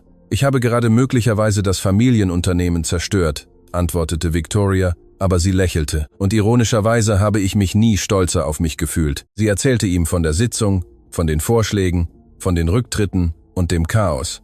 Diego hörte schweigend zu und wischte sich Motoröl von den Händen, während sie sprach. »Glauben Sie, ich habe das Richtige getan?« fragte Victoria, als sie fertig war. »Was ich denke, ist wichtig«, antwortete Diego. »Ja, es ist sehr wichtig.« Diego setzte sich auf einen Metallhocker. Seine Augen trafen ihre. »Ich denke, Sie haben das Richtige getan, aber ich glaube auch, dass es die einfache Entscheidung war.« Victoria blinzelte überrascht. »Einfach. Wie kann es einfach sein, ein Familienimperium zu riskieren?« »Weil Geld für sie immer abstrakt war«, erklärte Diego. »Sie mussten sich nie um Miete, um Essen auf dem Tisch, um die Wahl zwischen Medizin und Strom kümmern. Zu entscheiden, ihren Reichtum zur Unterstützung anderer einzusetzen, ist edel, aber es kostet sie auf persönlicher Ebene nichts.« Die Worte schmerzten, gerade weil sie wahr waren. Was wäre dann die schwierige Entscheidung? Wie sie mit den Menschen umgehen, denen sie jeden Tag begegnen, ihre Vorurteile konfrontieren, die sie ihr ganzes Leben lang hatten. Lernen, Würde in jedem Menschen zu sehen, unabhängig von seiner Arbeit oder seinem Bankkonto. Das ist das Schwierige. Victoria verarbeitete das schweigend. Diego hatte recht, es war relativ einfach gewesen, einen großen Scheck auszustellen oder Unternehmensrichtlinien zu ändern. Das Schwierige war, ihr eigenes Herz zu ändern. »Lehren Sie mich«, sagte sie schließlich. »Lehren Sie mich, wie man die Menschen so sieht, wie sie sehen, wie man Wert findet, wo ich blind dafür war.« Diego lächelte. »Das tun Sie bereits. Jeden Tag, wenn Sie hierher kommen, jedes Gespräch, das Sie mit Roberto oder Elena oder Marco führen, jeder Moment, in dem Sie Demut über Arroganz wählen, lernen Sie.« Es war in diesem Moment, als einer der anderen Mechaniker, ein junger Mann von etwa 25 Jahren namens Andrés, schüchtern herantrat.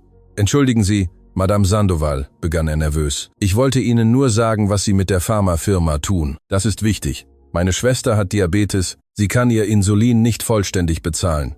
Sie rationiert es, bringt sich in Gefahr. Wenn Ihr Programm Menschen wie ihr helfen kann, wird es Leben retten.« Victoria spürte Tränen in ihren Augen. 8 Jahre lang hatte sie ein Pharmaunternehmen geleitet, ohne wirklich über die tatsächlichen Leben nachzudenken, die von ihren Entscheidungen betroffen waren. Sie hatte Zahlen auf Tabellenkalkulationen gesehen, nicht Menschen wie Andrés Schwester, die ums Überleben kämpften. »Wie heißt Ihre Schwester?« fragte Victoria. »Maria«, antwortete Andrés überrascht von der Frage. »Ich möchte sie treffen und sicherstellen, dass sie so viel Insulin bekommt, wie sie braucht. Ab morgen«, Andrés sah aus, als würde er gleich weinen.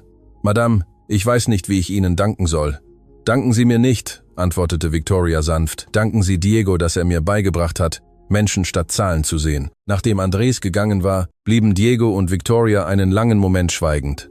»Weißt du, was das Seltsamste ist?«, sprach Victoria schließlich. »Zum ersten Mal seit 8 Jahren fühle ich mich nicht von diesem Stuhl definiert. Ich fühle mich definiert durch die Person, die ich zu sein wähle. Das liegt daran, dass sie heilen«, beobachtete Diego. »Nicht nur ihr Körper, obwohl auch der unglaublich fortschreitet, sondern sie heilen die Teile von ihnen, die lange vor dem Unfall gebrochen waren.« Die Worte hallten tief in Victoria nach. Sie hatte angenommen, ihr größtes Trauma sei der Reitunfall, die Rückenmarksverletzung. Aber jetzt begann sie zu sehen, dass sie viel früher verletzt worden war. verletzt durch ein privilegiertes Leben, das sie von der wirklichen Menschheit isoliert hatte, durch Jahre des Lernens, dass Geld wichtiger war als Menschen, durch eine Erziehung, die ihr beigebracht hatte, Wert in materiellen Begriffen zu messen. »Diego«, sagte Victoria sanft, »kann ich Sie etwas Persönliches fragen?« »Natürlich. Bereuen Sie es jemals, die Medizin aufgegeben zu haben, Ihre Karriere für Ihren Vater geopfert zu haben?« Diego dachte sorgfältig über die Frage nach. »Früher ja, die ersten Jahre waren sehr hart. Ich sah meine Kommilitonen in ihren Karrieren vorankommen, die erfolgreichen Neurochirurgen werden, die ich zu werden geplant hatte. Ich fragte mich, ob ich mein Potenzial verschwendet hatte. Und jetzt sehe ich, dass ich nichts verschwendet habe. Ich habe nur einen anderen Weg eingeschlagen. Ich habe von dieser Werkstatt aus mehr Menschen geholfen, als ich in einer Elite-Krankenhausaufklärung geholfen hätte, wo nur die Reichen Zugang haben. Ich habe eine Gemeinschaft aufgebaut, die auf gegenseitiger Fürsorge statt auf finanziellen Transaktionen basiert.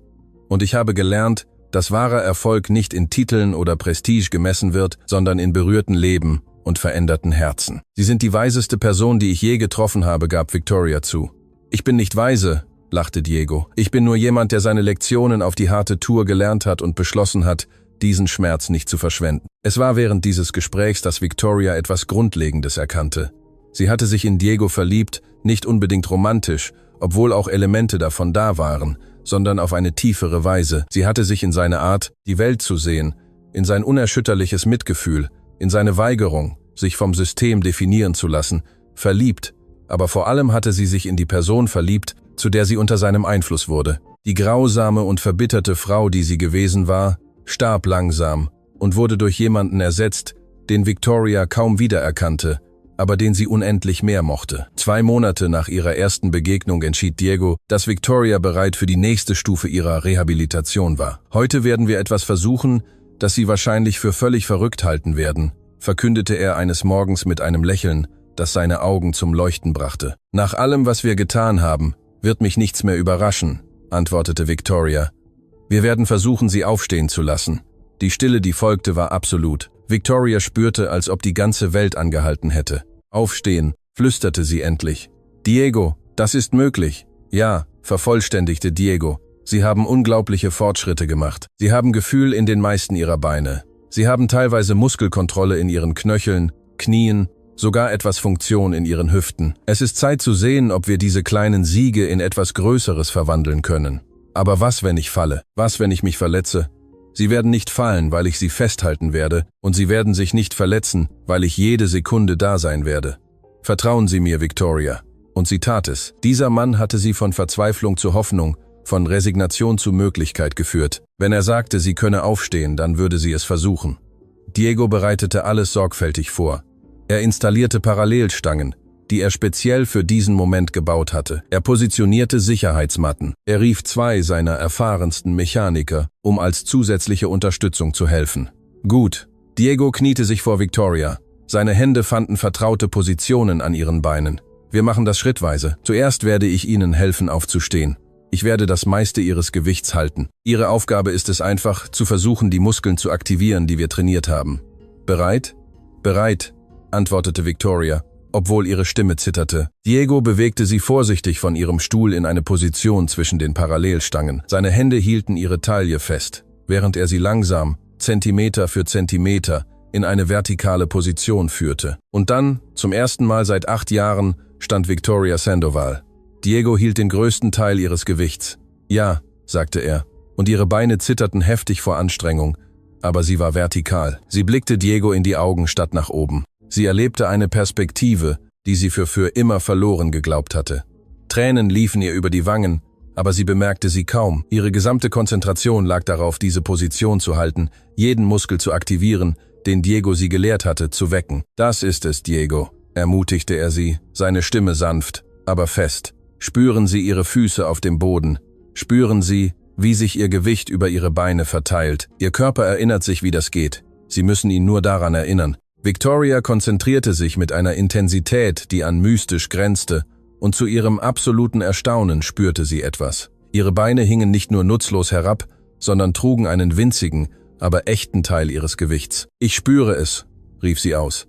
»Ich trage etwas von meinem Gewicht.« »Ja«, feierte Diego. Das ist genau das, was ich sehen wollte. Jetzt werde ich meine Unterstützung ein kleines bisschen, sehr wenig reduzieren. Ich möchte, dass Sie versuchen, Ihr Gleichgewicht zu halten. Er reduzierte seinen Griff leicht, und Victoria spürte, wie ihre Muskeln heftig gegen die zusätzliche Arbeit protestierten. Aber sie hielt sich, zitternd, instabil, aber stehend. Sie dauerte nur 30 Sekunden, aber es waren die 30 wundersamsten Sekunden in Victorias Leben. Als Diego sie schließlich zurück in ihren Stuhl half, schluchzte sie unkontrolliert. Ich stand wirklich, wiederholte sie immer wieder. Die anderen Mechaniker, die den Moment miterlebt hatten, applaudierten. Manche hatten selbst Tränen in den Augen, denn sie alle hatten Victoria gesehen, als sie zuerst arrogant und grausam ankam, und sie alle hatten ihre Verwandlung miterlebt. Das ist erst der Anfang, sagte Diego, kniete sich vor sie und nahm ihre Hände.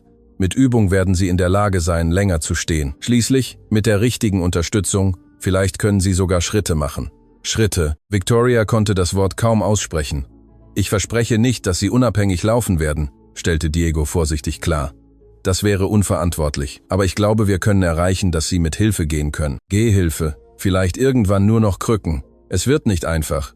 Es wird Monate, vielleicht Jahre dauern, aber es ist möglich. Victoria umarmte ihn dann. Es war ihr egal, dass er mit Motoröl verschmiert war. Es war ihr egal, dass ihre Tränen seine Uniform befleckten. Es zählte nur dieser unglaubliche Mann, der sich geweigert hatte, das Unmögliche als Antwort zu akzeptieren. »Danke«, flüsterte sie gegen seine Schulter. »Danke, dass Sie nicht mit mir aufgegeben haben. Ich gebe niemals bei Leuten auf, die bereit sind, für sich selbst zu kämpfen«, antwortete Diego, während er sie sanft zurückumarmte. »Und du, Victoria, bist eine Kämpferin.« Die folgenden Wochen waren eine Achterbahn der Emotionen und Entdeckungen. Victoria übte jeden Tag das Stehen und verlängerte schrittweise die Zeit, die sie ihr eigenes Gewicht halten konnte. 20 Sekunden wurden zu 30. 30 wurden zu 1 Minute und dann schaffte sie es an einem denkwürdigen Tag, volle 5 Minuten lang ihre Position zu halten. Aber die wahre Herausforderung kam, als Diego den nächsten Schritt ankündigte. »Es ist Zeit, einen Schritt zu versuchen«, sagte er eines Morgens, nachdem Victoria es fast 10 Minuten lang mit minimaler Unterstützung geschafft hatte, zu stehen. Einen Schritt.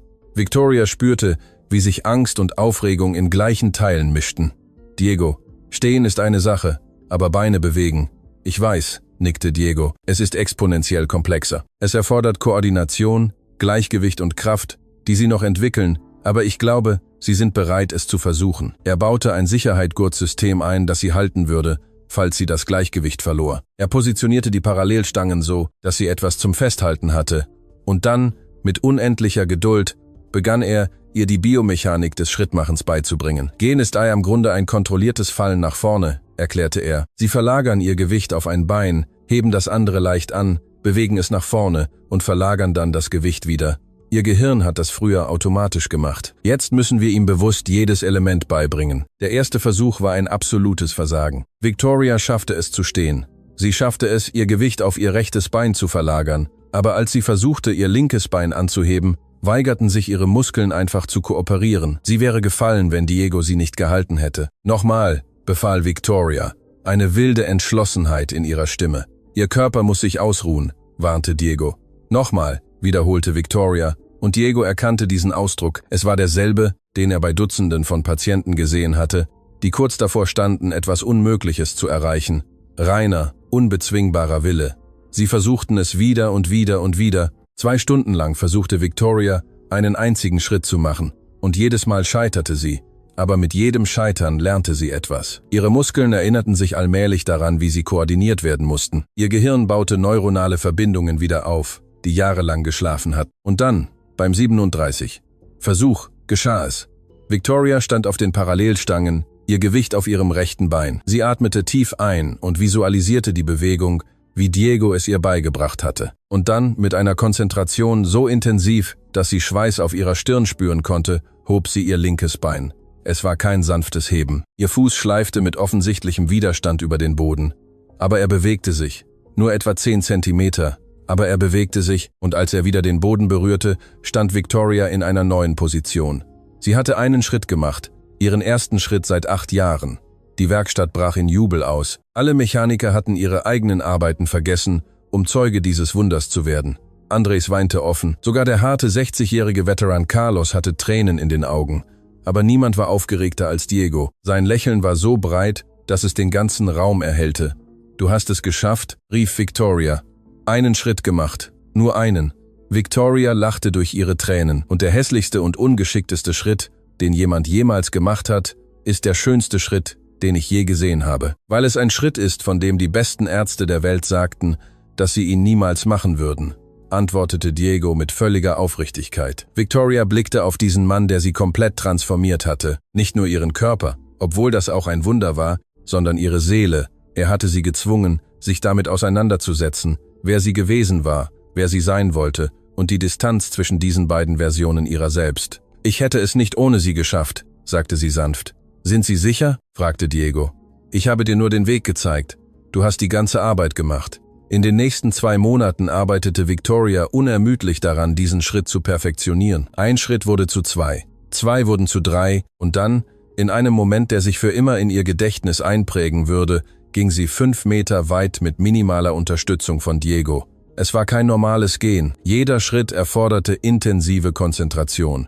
Ihr rechter Fuß schleifte leicht. Ihr Gleichgewicht war prekär, aber sie ging wirklich, ehrlich gehend. Aber während ihr Körper sich verwandelte, erkannte Victoria, dass es noch eine weitere Herausforderung gab, die es zu bewältigen galt. Die Außenwelt. Monatelang war ihre Rehabilitation privat gewesen, eingesperrt in die sicheren Grenzen der Werkstatt von Diego. Aber jetzt war es Zeit, sich der Gesellschaft zu stellen, die sie nur als die behinderte Frau I am Titangentrollstuhl kannte. Die Gelegenheit ergab sich, als die Handelskammer der Stadt sie zur Hauptrednerin bei ihrer jährlichen Gala einlud. Es war eine Veranstaltung, die Victoria seit 8 Jahren religiös vermieden hatte. Die Vorstellung, in ihrem Stuhl ausgestellt zu werden, zum Objekt des Mitleids oder der performativen Bewunderung zu werden, war unerträglich gewesen. Aber jetzt hatte sich etwas geändert. »Ich werde teilnehmen«, sagte Victoria ihrer Assistentin Margaret am Telefon. »Und Margaret, erwähnen Sie meine Behinderung nicht in irgendeinem Werbematerial. Tatsächlich, erwähnen Sie meine Verfassung überhaupt nicht.« »Sind Sie sicher?« fragte Margaret sichtlich verwirrt. Es war jahrelang ihre Marke, die erfolgreiche CEO, die Widrigkeiten überwunden hat. »Ich möchte nicht durch meine Behinderung definiert werden«, antwortete Victoria. »Ich möchte definiert werden durch das, was ich jetzt tue.« Am Abend der Gala zog Victoria Kleidung an, die sie seit Jahren nicht mehr getragen hatte. Sie wählte ein langes Kleid, das ihre Beine bedecken würde, aber elegant und nicht funktional war.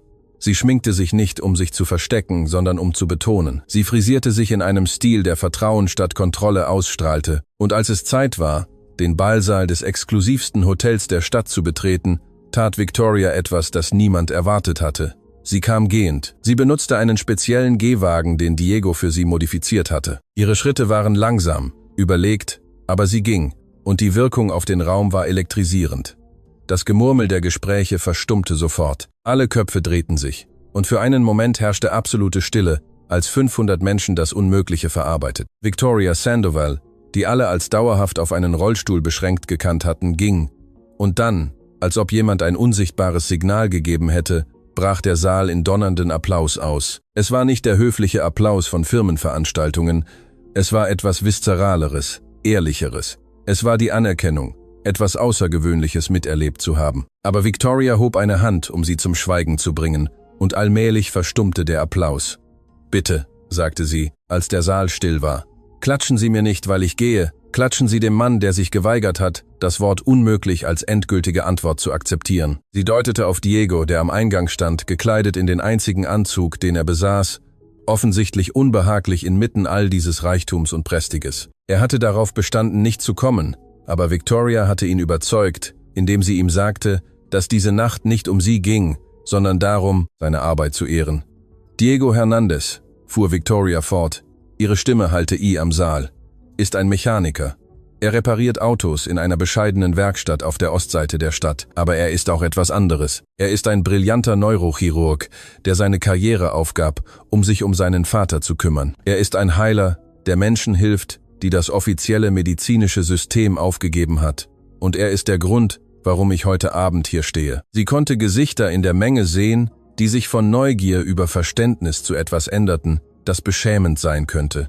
Denn viele von ihnen hatten in unterschiedlicher Weise zu einem System beigetragen, das Qualifikationen über Fähigkeit stellte, das Erfolg in Geld statt in veränderten Leben maß. »Seit 8 Jahren«, fuhr Victoria fort, ihre Stimme gewann an Kraft, »war ich die behinderte CEO, die angeblich andere inspirierte, aber die Wahrheit ist, Ich war eine verbitterte Frau, die ihre Behinderung als Ausrede benutzte, um andere grausam zu behandeln.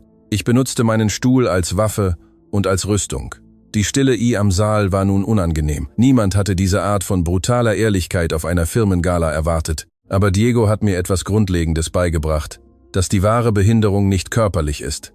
Es ist die Unfähigkeit, Menschlichkeit in anderen zu sehen. Es ist die Unfähigkeit, Wert jenseits von Titeln und Bankkonten zu erkennen. Es ist die Unfähigkeit zu wachsen, sich zu verändern und ein besserer Mensch zu werden.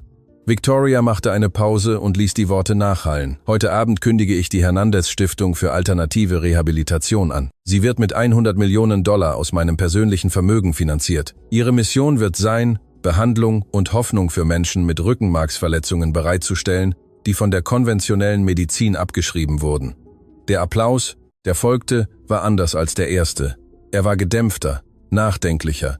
Denn alle in diesem Raum wussten, dass Victoria gerade den medizinischen Status quo grundlegend in Frage gestellt hatte. Aber das ist nicht nur Geld, fuhr Victoria fort, als der Applaus abklang. Es geht darum, wie wir Menschen wertschätzen. Es geht darum anzuerkennen, dass Brillanz in einer Autowerkstatt genauso existieren kann wie in einem Unternehmensturm. Es geht darum zu verstehen, dass wahrer Erfolg in berührten Leben gemessen wird, nicht in akkumulierten Gewinnen. Sie blickte direkt auf Diego, dem Tränen über die Wangen liefen. Diego hat mir die Fähigkeit gegeben, wiederzugehen. Aber wichtiger noch, er hat mir die Fähigkeit gegeben, klar zu sehen, tief zu fühlen, authentisch zu leben. Und das, meine Damen und Herren, ist ein Geschenk, das kein Geld kaufen kann. Als sie ihre Rede beendet hatte, ging Victoria langsam vom Podium zu Diego, der dort stand. Jeder Schritt war eine sichtbare Anstrengung, aber sie tat sie mit Würde und Zielstrebigkeit. Und als sie ihn endlich erreichte, nahm sie seine Hand. »Danke«, sagte sie einfach. Diego konnte seine Stimme nicht kontrollieren, also umarmte er sie einfach, während der gesamte Saal aufstand und applaudierte, aber für Victoria kam der wahre Moment danach, als eine junge Frau schüchtern herantrat. Es war Andreses Schwester Maria, die mit Diabetes. »Madame Sandoval«, sprach Maria mit zitternder Stimme, »ich wollte Ihnen nur sagen, das Medikamentenzugangsprogramm, das Sie gestartet haben, hat mir buchstäblich das Leben gerettet. Und jetzt, wenn ich sehe, was Sie für Sie getan haben, gibt es uns allen Hoffnung. Hoffnung, dass echte Veränderung möglich ist.« Victoria spürte Tränen in ihren Augen. 8 Jahre lang hatte sie nach Bedeutung an den falschen Orten gesucht. Sie hatte gedacht, Macht käme vom Kontrollieren. Erfolg würde in Dominanz gemessen. Aber jetzt verstand sie, dass echte Macht darin kam, andere zu erheben. Und wahrer Erfolg wurde in geschaffener Hoffnung gemessen. Die nächsten Monate waren nicht nur für Victoria, sondern für die ganze Stadt transformativ. Die Hernandez-Stiftung erweiterte ihre Aktivitäten auf 6 verschiedene Städte und half mehr als 1000 Patienten, die vom offiziellen medizinischen System abgeschrieben worden waren. Die Ergebnisse sprachen für sich: 72% signifikante Erholung, sorgfältig dokumentierte Wundergeschichten, Leben, die eins nach dem anderen verwandelt wurden. Aber der tiefgreifendste Einfluss wurde nicht in Zahlen oder Statistiken gemessen. Er wurde darin gemessen, wie Diegos Philosophie begann, in das medizinische Establishment einzudringen. Universitätskrankenhäuser nahmen nun die Beurteilung des Restpotenzials des Nervensystems als Teil ihres Standardprotokolls auf. Medizinschulen lehrten Fälle der Hernandez-Stiftung als Beispiele dafür, wie Ausdauer und individuelle Betreuung Ergebnisse erzielen konnten, die die konventionelle Behandlung für unmöglich hielt. Victoria wurde zu einer leidenschaftlichen Fürsprecherin nicht nur für alternative Rehabilitation, sondern für eine breitere Philosophie, dass der menschliche Wert nicht in körperlicher Fähigkeit, formaler Bildung oder materiellem Reichtum gemessen wird, sondern in dem Einfluss, den jeder Mensch auf das Leben anderer hat. Sie hatte den größten Teil ihres Vermögens an verschiedene Wohltätigkeitsorganisationen gespendet und nur genug behalten, um bequem, aber nicht protzig zu leben. Ihre Villa war in ein Rehabilitationszentrum umgewandelt worden, in dem Patienten während ihrer intensiven Behandlungen bleiben konnten. Ihre Flotte von Luxusautos war verkauft worden, das Geld wurde zum Kauf spezialisierter medizinischer Geräte verwendet. Und sie, die Frau, die einst ihren Wert an Bankkontonummern gemessen hatte, maß ihr Leben nun an den Lächeln der Patienten, die ihre ersten Schritte machten, an den Tränen von Familien, die mit neu gewonnener Hoffnung wiedervereint waren, an der einfachen Zufriedenheit zu wissen, dass sie jeden Tag einen echten Unterschied machte. Die Autowerkstatt blieb geöffnet. Diego bestand darauf, sie weiterlaufen zu lassen, nicht nur wegen der bescheidenen Einnahmen, die sie generierte, sondern weil er dort, umgeben von ehrlicher Arbeit und dem Geruch von Motoröl, Klarheit und Sinn fand. Seine Mechaniker, von denen viele nun auch zertifizierte Rehabilitationstechniker waren, teilten ihre Zeit zwischen der Reparatur von Autos und der Reparatur von Leben auf. Eines Frühlingsnachmittags kam Victoria zur Werkstatt und fand Diego an einem alten Auto arbeitend. Es war ein Modell, das sie sofort erkannte, derselbe Mercedes, den sie vor 5 Jahren gebracht hatte, der diese außergewöhnliche Geschichte ausgelöst hatte. »Dieses Auto?« fragte sie mit einem Lächeln. Diego rutschte unter dem Fahrzeug hervor, sein Gesicht nun mit Linien gezeichnet, die von 5 Jahren intensiver, aber erfüllender Arbeit sprachen. Der Besitzer hat ihn nie abgeholt, er wurde hier zurückgelassen. Ich dachte daran, ihn zu reparieren und zu spenden. Victoria trat näher, ihre Schritte nun völlig sicher, obwohl sie immer noch einen dekorativen Gehstock benutzte, mehr aus Vorsicht als aus Notwendigkeit. Sie streichelte über die Motorhaube des Autos, das Zeuge ihres Transformationsbeginns gewesen war. »Wir sollten ihn behalten«, sagte sie sanft, als Erinnerung daran, wo wir angefangen haben. Diego erhob sich und wischte sich die Hände an einem Lappen ab, der sie sofort mehr verschmutzte. Diese Geste, die Victoria einst als Beweis für Minderwertigkeit erschien, sah sie nun als das Zeichen von jemandem, der keine Angst hatte, sich die Hände schmutzig zu machen, um wichtige Arbeit zu leisten. »Weißt du, was das Außergewöhnlichste an diesen 5 Jahren ist?« fragte Diego und lehnte sich gegen das Auto. »Was? Nicht die Anzahl der Patienten, denen wir geholfen haben, obwohl das unglaublich ist. Nicht die Anerkennung, die die Stiftung erhalten hat, obwohl das auch erfüllend ist. Es ist, wie ihre Transformation Kettenreaktionen inspiriert hat, die wir nie vorhersehen konnten. Es stimmte, Victorias Geschichte war legendär geworden. Artikel waren geschrieben, Dokumentationen gefilmt, Vorträge gehalten worden.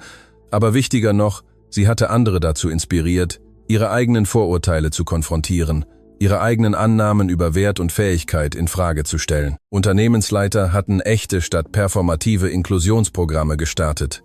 Schulen hatten überarbeitet, wie sie Talent und Potenzial bewertet. Selbst das medizinische System, resistent gegen Veränderungen wie es war, begann, ganzheitlichere und personalisierte Ansätze zu übernehmen. »Ich habe immer noch schwierige Tage«, gab Victoria zu, als sie sich auf einen nahegelegenen Stuhl setzte. »Tage, an denen mein Körper schmerzt, an denen das Gehen eine Herausforderung ist, an denen ich mich frage, ob sich all die Mühe lohnt. Das ist völlig normal«, antwortete Diego.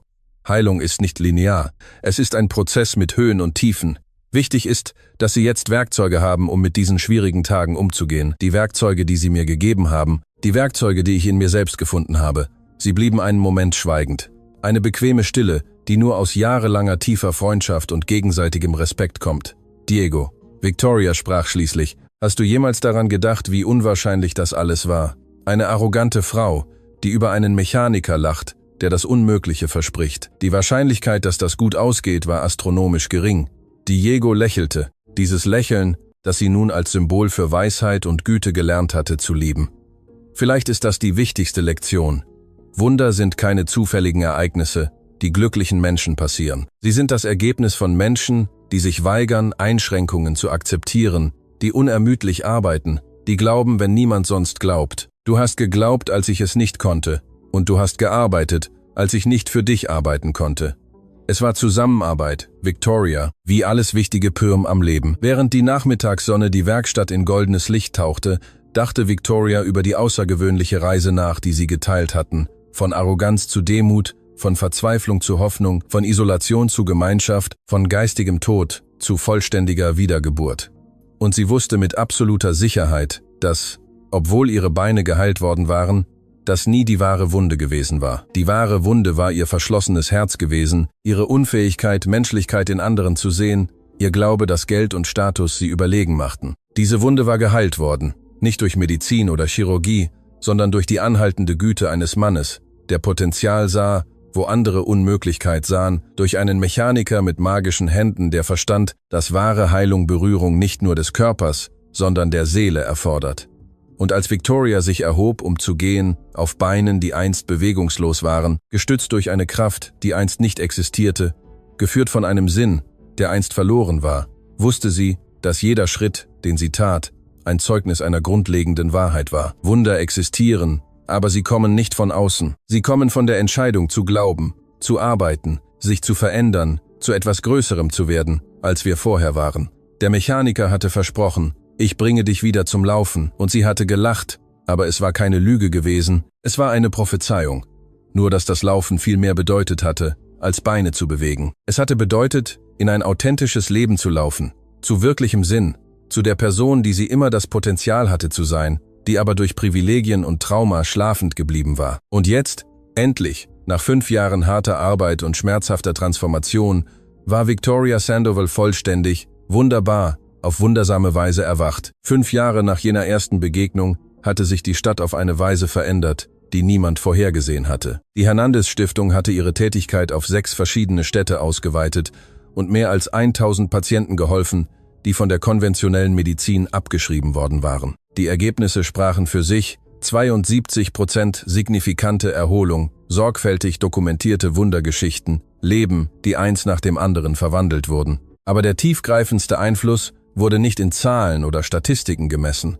Er wurde darin gemessen, wie Diegos Philosophie begann, in das medizinische Establishment einzudringen. Universitätskrankenhäuser nahmen nun die Beurteilung des Restpotenzials des Nervensystems als Teil ihres Standardprotokolls auf. Medizinschulen lehrten Fälle der Hernandez-Stiftung als Beispiele dafür, wie Ausdauer und individuelle Betreuung Ergebnisse erzielen konnten, die die konventionelle Behandlung für unmöglich hielt. Victoria war zu einer leidenschaftlichen Fürsprecherin nicht nur für alternative Rehabilitation, sondern für eine breitere Philosophie geworden, dass der menschliche Wert nicht in körperlicher Fähigkeit, formaler Bildung oder materiellem Reichtum gemessen wird, sondern in dem Einfluss, den jeder Mensch auf das Leben anderer hat. Sie hatte den größten Teil ihres Vermögens an verschiedene Wohltätigkeitsorganisationen gespendet und nur genug behalten, um bequem, aber nicht protzig zu leben. Ihre Villa war in ein Rehabilitationszentrum umgewandelt worden, in dem Patienten während ihrer intensiven Behandlungen bleiben konnten. Ihre Flotte von Luxusautos war verkauft worden,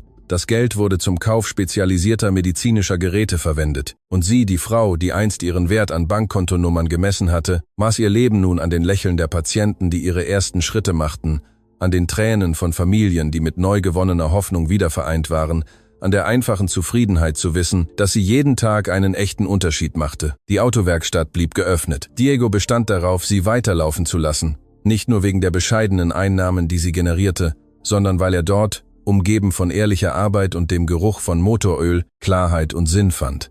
Seine Mechaniker, von denen viele nun auch zertifizierte Rehabilitationstechniker waren, teilten ihre Zeit zwischen der Reparatur von Autos und der Reparatur von Leben auf. Eines Frühlingsnachmittags kam Victoria zur Werkstatt und fand Diego an einem alten Auto arbeitend. Es war ein Modell, das sie sofort erkannte, derselbe Mercedes, den sie vor 5 Jahren gebracht hatte, der diese außergewöhnliche Geschichte ausgelöst hatte. Dieses Auto, fragte sie mit einem Lächeln. Diego rutschte unter dem Fahrzeug hervor, sein Gesicht nun mit Linien gezeichnet, die von 5 Jahren intensiver, aber erfüllender Arbeit sprachen. Der Besitzer hat ihn nie abgeholt, er wurde hier zurückgelassen. Ich dachte daran, ihn zu reparieren und zu spenden. Victoria trat näher, ihre Schritte nun völlig sicher, obwohl sie immer noch einen dekorativen Gehstock benutzte, mehr aus Vorsicht als aus Notwendigkeit. Sie streichelte über die Motorhaube des Autos, das Zeuge ihres Transformationsbeginns gewesen war. Wir sollten ihn behalten, sagte sie sanft, als Erinnerung daran, wo wir angefangen haben. Diego erhob sich und wischte sich die Hände an einem Lappen ab, der sie sofort mehr verschmutzte. Diese Geste, die Victoria einst als Beweis für Minderwertigkeit erschien, sah sie nun als das Zeichen von jemandem, der keine Angst hatte, sich die Hände schmutzig zu machen, um wichtige Arbeit zu leisten. Weißt du, was das Außergewöhnlichste an diesen 5 Jahren ist? Fragte Diego und lehnte sich gegen das Auto. Was? Nicht die Anzahl der Patienten, denen wir geholfen haben, obwohl das unglaublich ist. Nicht die Anerkennung, die die Stiftung erhalten hat, obwohl das auch erfüllend ist. Es ist, wie ihre Transformation Kettenreaktionen inspiriert hat, die wir nie vorhersehen konnten. Es stimmte, Victorias Geschichte war legendär geworden. Artikel waren geschrieben, Dokumentationen gefilmt, Vorträge gehalten worden. Aber wichtiger noch, sie hatte andere dazu inspiriert, ihre eigenen Vorurteile zu konfrontieren, ihre eigenen Annahmen über Wert und Fähigkeit in Frage zu stellen. Unternehmensleiter hatten echte statt performative Inklusionsprogramme gestartet. Schulen hatten überarbeitet, wie sie Talent und Potenzial bewerteten. Selbst das medizinische System, resistent gegen Veränderungen, wie es war, begann, ganzheitlichere und personalisierte Ansätze zu übernehmen. Ich habe immer noch schwierige Tage, gab Victoria zu, als sie sich auf einen nahegelegenen Stuhl setzte. Tage, an denen mein Körper schmerzt, an denen das Gehen eine Herausforderung ist, an denen ich mich frage, ob sich all die Mühe lohnt. Das ist völlig normal, antwortete Diego. Heilung ist nicht linear. Es ist ein Prozess mit Höhen und Tiefen. Wichtig ist, dass Sie jetzt Werkzeuge haben, um mit diesen schwierigen Tagen umzugehen. Die Werkzeuge, die sie mir gegeben haben, die Werkzeuge, die ich in mir selbst gefunden habe. Sie blieben einen Moment schweigend. Eine bequeme Stille, die nur aus jahrelanger tiefer Freundschaft und gegenseitigem Respekt kommt. Diego, Victoria sprach schließlich, hast du jemals daran gedacht, wie unwahrscheinlich das alles war? Eine arrogante Frau, die über einen Mechaniker lacht, der das Unmögliche verspricht. Die Wahrscheinlichkeit, dass das gut ausgeht, war astronomisch gering. Diego lächelte, dieses Lächeln, das sie nun als Symbol für Weisheit und Güte gelernt hatte zu lieben. Vielleicht ist das die wichtigste Lektion. Wunder sind keine zufälligen Ereignisse, die glücklichen Menschen passieren. Sie sind das Ergebnis von Menschen, die sich weigern, Einschränkungen zu akzeptieren, die unermüdlich arbeiten, die glauben, wenn niemand sonst glaubt. Du hast geglaubt, als ich es nicht konnte, und du hast gearbeitet, als ich nicht für dich arbeiten konnte. Es war Zusammenarbeit. Victoria, wie alles wichtige am Leben. Während die Nachmittagssonne die Werkstatt in goldenes Licht tauchte, dachte Victoria über die außergewöhnliche Reise nach, die sie geteilt hatten. Von Arroganz zu Demut, von Verzweiflung zu Hoffnung, von Isolation zu Gemeinschaft, von geistigem Tod zu vollständiger Wiedergeburt. Und sie wusste mit absoluter Sicherheit, dass, obwohl ihre Beine geheilt worden waren, das nie die wahre Wunde gewesen war. Die wahre Wunde war ihr verschlossenes Herz gewesen, ihre Unfähigkeit, Menschlichkeit in anderen zu sehen, ihr Glaube, dass Geld und Status sie überlegen machten. Diese Wunde war geheilt worden, nicht durch Medizin oder Chirurgie, sondern durch die anhaltende Güte eines Mannes, der Potenzial sah, wo andere Unmöglichkeit sahen, durch einen Mechaniker mit magischen Händen, der verstand, dass wahre Heilung Berührung nicht nur des Körpers, sondern der Seele erfordert. Und als Victoria sich erhob, um zu gehen, auf Beinen, die einst bewegungslos waren, gestützt durch eine Kraft, die einst nicht existierte, geführt von einem Sinn, der einst verloren war, wusste sie, dass jeder Schritt, den sie tat, ein Zeugnis einer grundlegenden Wahrheit war. Wunder existieren, aber sie kommen nicht von außen. Sie kommen von der Entscheidung zu glauben, zu arbeiten, sich zu verändern, zu etwas Größerem zu werden, als wir vorher waren.